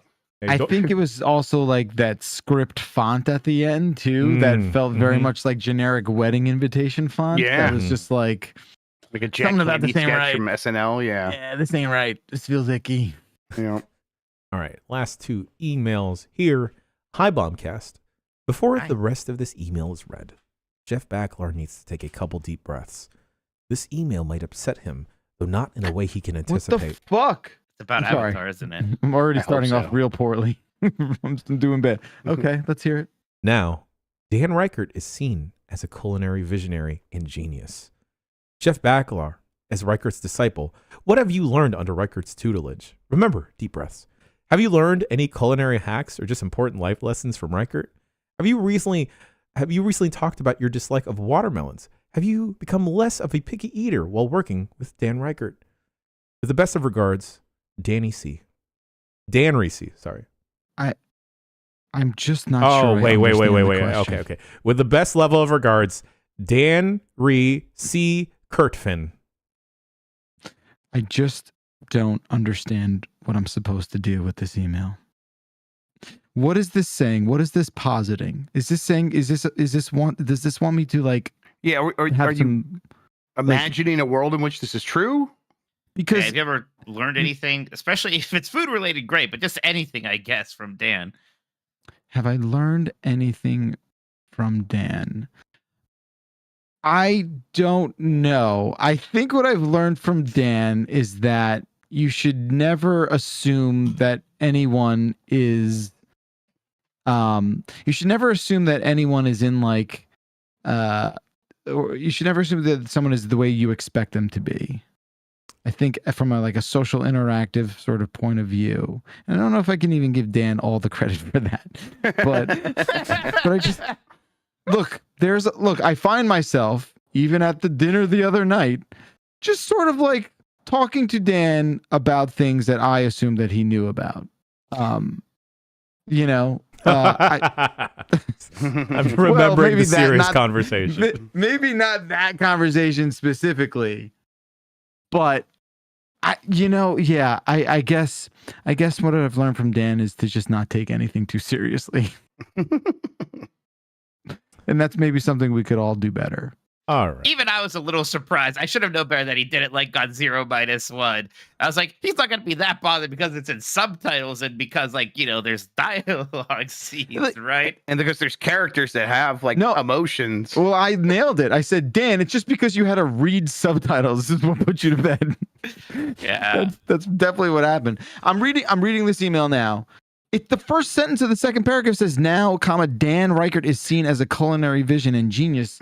There's no one who thinks that. Go read who it's written because- by. Go read who it's written by again. Dan. I see Dan. Oh. Rker fan. Yeah, right. Okay, great. I think we were just worked. We Yeah, just okay, but worked? Is that it? I think, okay, has Dan's aversions, when you see Dan act in a way that we're like, oh my God, he's being such a baby, does that make you want to be better about things? Where you're like, I don't want to be perceived as being Dan-like. Oh, yeah. He's certainly the canary in the coal mine in a lot of ways, where you're just like, oh, that's the worst way to handle that. I'm not going to do that. Memories of last week are now flooding back. Because I remember when Dan showed the table at Mike's dinner a picture of his dad, Bailey just chiming in like, oh no. Was your dad hot? Oh, that's right. Yeah. That did happen. It was very funny because then you guys turned over us and you go, Dan's parents were hot. And there's a beat and Mike goes, well, what happened to him? Got a good That laugh. was mean. I feel so bad when I'm like mean to Dave, even though he's mean to me all the time. I feel bad when I do it to him. Yeah, Dan at every moment he's just looking to mess with people, and sometimes uncomfortably so. But he, as someone who does get very uncomfortable as well, I don't know if he can take it as much as he can dish it out. Yeah. Yeah. Hey, here's a little thought Donald experiment Duck. for my friends here. Did Dan technically teabag Jeff Backlar's bed? Yeah. Yes. Sounds like He it. teabagged my pillow. Mm-hmm. He's gonna be Yeah. teabagging a security deposit real soon. That's what he's gonna be doing. Everyone here Oh. went to that. Everyone here went to that '80s bar that Bailey took. Oh, us yeah, to yeah, for yeah, my yeah. birthday. Yeah, Gosh, Fantastic. that was fun. Yes, that was thank you, great. Tony. That place I ruled. got- Maybe it's because of my birthday and I had already been drinking. I got very excited that the place was called Break Room 86, and I was born in 1986. And we were it there was for your my birthday. You were Yeah. very Yeah. excited to tell everyone that. I thought it was But cute. no one else seemed to care. Well, we didn't But- care because 37 is just an insignificant number for No, a birthday. I agree with that. But like 86, what a quickie think. What's not we went there because of that? That's Masterfully planned. You had a 1 out of 10 shot for an 80s bar, I guess. I guess I got that picture of you in the phone booth there. I Oh still yeah, got it. yeah. That's I got right. that too. It's a good Yep. photo. Yeah, that place was fun. A lot of like video screens showing random 80s things. I started asking everybody what their favorite 80s movie was. It had Oh, to yeah. be like, why are you asking me this? I'm like, we're at an 80s bar. I don't know. I was That was confused fun. as to why you were asking me that. Me too. It seemed like you had read like the first Mike, page I of knew like exactly why you were asking me. Just to make it clear, it was very obvious why you were asking because we were at an '80s themed bar. I What was panicked. your answer again, Mike? I can't remember. You said Back we to the said Future. right? Empire Strikes Back is like such an obvious one that I almost feel bad saying it, so I didn't Yeah, say it's it. probably Empire, Back to the Future Part 2, Mm. maybe Star Trek 4, the one with whales. Yeah, I love Star Trek 4. Tron is definitely the most 80s movie that I like a lot. I panicked Yeah. and said Top Gun. I don't know if Top Gun is my favorite 80s movie. It's very good though. I mean, the 80s are so long ago, and I wasn't even born yet, so I don't know. Hey, chat and comments. What's your favorite 80s movie? That's Last engagement, everybody. email That's of the engagement. show. I said Trading Places, right? I like Field of Dreams a lot. Sure. Okay. Sorry to this emailer. I didn't write your name down. I didn't copy it over, but they wrote in, "Hi, folks. The Coen brothers have approved the remake of The Big Lebowski, and they believe Giant Bomb to be prime candidates for helming the project. As their agent, I've been asked to provide the following casting suggestions. Jeff Bakalar as the Dude. Dan Rykert as Walter Sobchak. Jeff Grubb as Donnie. Mike Minotti as, is it Jesus or Jesus? Jesus. Jesus. I'm the bowler? Jesus. Yeah. Jana Choa as Sam Elliott. Please offer feedback or further suggestions and feel free to include auditions for parts of your podcast. I will relay them to Ethan and Joel as soon as possible." Yeah, I'm sorry, here's the- Backlar. I think No, Jeff's I know. the dude. I'm about to say it. Let me do it. I'm All right, let's do it. happy. I'm happy to hand off what should clearly be Jeff Grubb's role Also, as I much as think- I want I to think play you're Walter him. Bakalar. I think you're Walter. Yeah, I think you're Walter. Like you're yeah, not, I think like you're gonna be as aggressive, but you can get up there a little bit. Yeah. I do think Dan looks more like Walter Sobchak, Yes, but definitely. yeah, I think I could do that Yeah, too. Dan could be Jackie Treehorn. He could be a weird pervert. Shomer Shabbos. For I don't know. sure. Don't I have Donnie energy? Do I have Donnie energy? I love that you're the Donnie, pedophile. no, you could be Donnie. I Yeah. love that Minotti's the pedophile in the Okay, don't clip that. Don't clip that. Pedophile. No, he is most certainly a sex criminal in this movie. Jesus is right. Yeah, he has to go yeah. door to That's why I said I door. want to be Donnie. Yeah. Yeah, you should be, yeah, but then you have a unfortunate situation. Where he Oh fucking yeah, I'll dies. die. Yeah, where he dies. So, to be clear, we're making a movie. We're not acting. like. I know. it. I know. That was just I'll movie be magic, fine. Bakalar. That was not real. So Yeah, Dan, it'll be okay, okay. Dan Rykert is Jackie Treehorn. Okay. Yeah. He treats objects like women, man. exactly, man. Yo, I This is learned the about real Lebowski. objectifying over this past You week. did. That's wild. It's fucked up. I think Jan's the real Lebowski. No. Oh, yeah. The Big what? Lebowski. The Big Yes. Lebowski. Yes. That's a tough role. Yeah. Actually, I think Dan should be the Big Lebowski. Yeah. I could definitely see him screaming about people not having jobs and stuff. Like, Oh yeah, yeah. He's definitely said shit like that before. yeah, Who's the 100%. Philip Seymour Hoffman like? I think you could do it, or Tam maybe. Oh, yeah. I'm fine being Sam Elliott. That's very flattering. I appreciate Yeah, it's that. very good. Yeah. Yeah. Give How me your about a best sarsaparilla? There you go. Sarsaparilla. Sarsaparilla. There you Oh, go. don't chance in the bag, Yep. man. There we go. There we go. I'm Must in you the use bag. so many cuss words, dude? There you go. God, I love Sam Elliott. Who's gonna be Peter Stamari? Peter Stamar. We'll just get him back. Nice. There we go. Returning, reprising his role. Reprising There we his go. role. Only he could do it. Only he could do Yep. it. What about Bunny Lebowski? Who's- It's inappropriate to say any of our female colleagues. Yeah, I was like, They can cast themselves. That role will just we figure were all itself doing out. such a good job skirting around it, Bacalar. I wanted to make it weird, but also was curious if anyone genuinely had an idea. Greg Miller could be Bunny Lebowski. There you go. Yeah, Thank you, Greg Chad. Miller presenting a toe and saying "blow on it." I was thinking about that a lot when I ate my toe at the Game Awards. Ew. Right? Right. Ew. Okay, I your thought about that cake too when I ate your toe. Your cake toe. Your cake toe. Please, please, Yeah, please. it was- yeah. All right, that does it for emails. You can send your emails to bombcast@giantbomb.com. We got 2 more things to do before we get out of here, folks. And one of those things is the shout-outs. Shouts out to Jesse Young, Elmo Vitelli, John Luke, Cool Judge Jake Decker, Michael Heim, Blessing Marino, Zach and Company, Emma, I put Michael Heim again, and in quotation marks, Chris. Everyone who helped behind the scenes at the live show. Shouts out to Paolo, and Sue, and Toshi, and Chuck, and Corgi. Royalty, y'all. You know who loves you? I do. Yes, you. I'm talking to you. You are loved, and you're looking fabulous. Superman Smash Brothers Brawl, one of the best games of all time. Mike Minotti, Destroyer of Worlds. Hubashitanki. The Muppets are Disney, and Gonzo fucks / loves chickens. Would he be into Daisy? Put Nicki Minaj in the Game Awards, you cowards. And on the Bombcast, hey, open seat for Nicki Minaj. Yeah, right?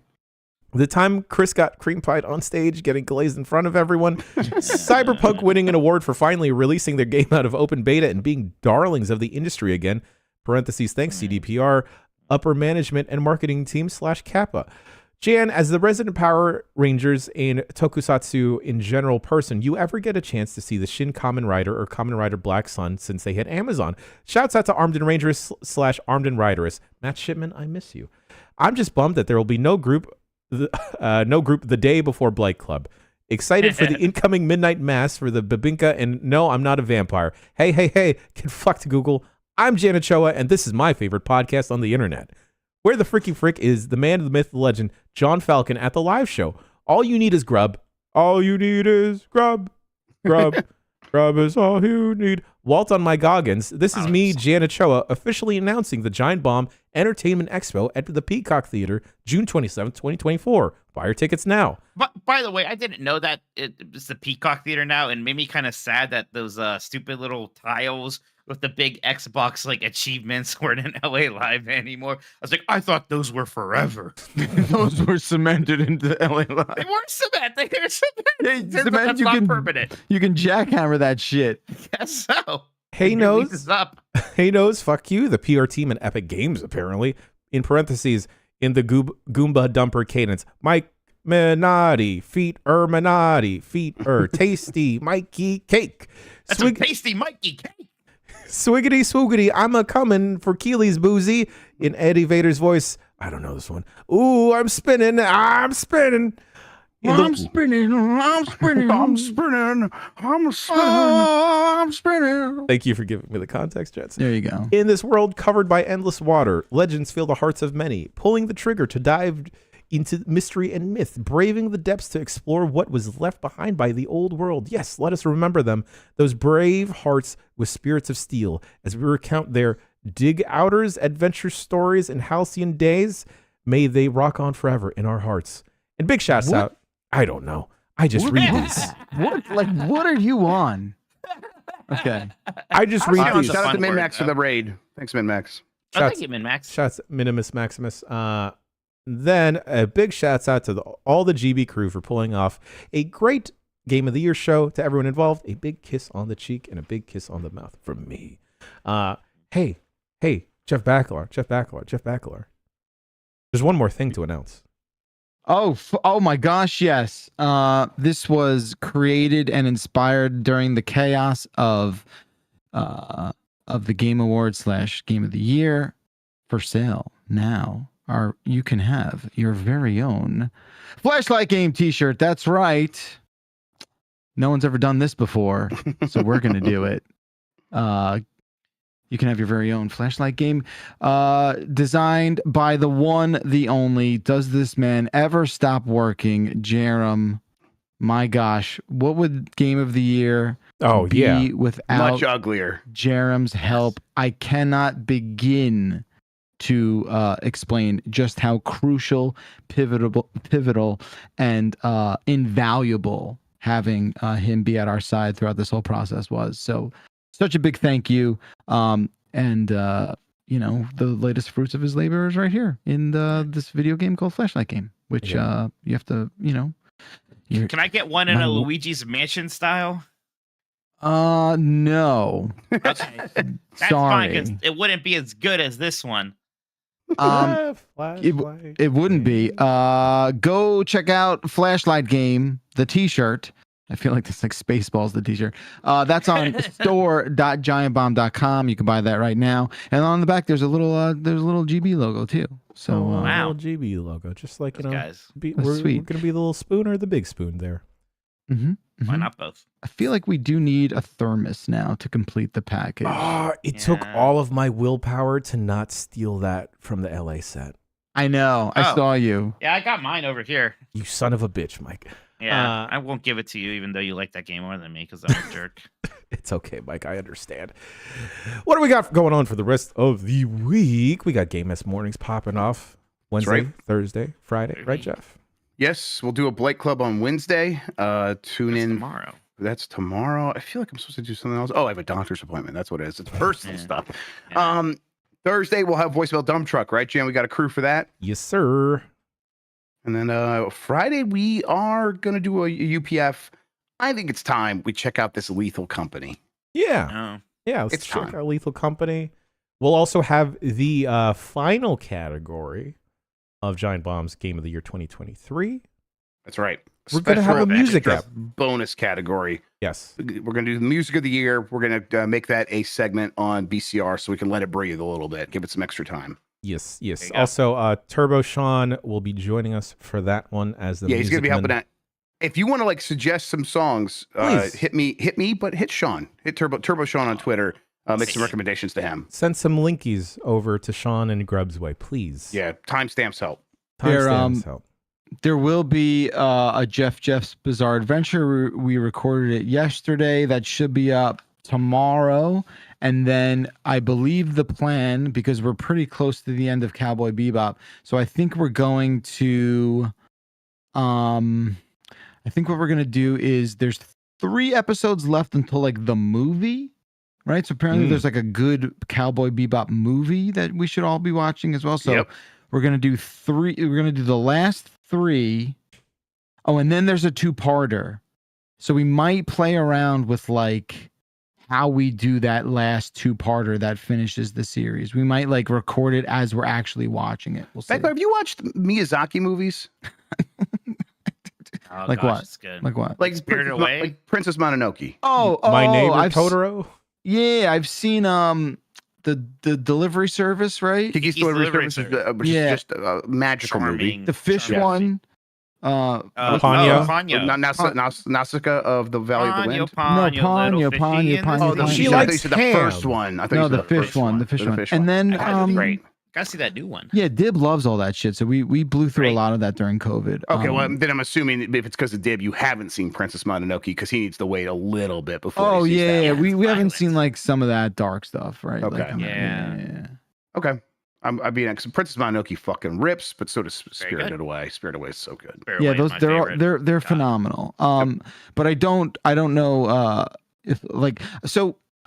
We're gonna go back to JoJo's after this, of course, because it's been like a very long time getting through Cowboy Bebop. I just don't know, like if like when we finish season 4, I guess it is of JoJo. I don't know where we'll go from there. Presumably back to 5. We'll see. But yeah, that's you know. You guys ever stuff. eat JoJo's while watching JoJo's? I'm sorry. What does that mean? You ever eat JoJo's JoJo? while watching? What's JoJo? Hey, How like, do you what's a eat JoJo? Those big fries? Is that an Ohio thing? It Might be an Ohio thing, buddy. Yeah, they're called potato wedges, I think. It's not an Ohio thing. Okay? I know what I've been potato in wedges several places are. in Ohio, never seen anything called a JoJo. Yeah. I know what potato wedges are.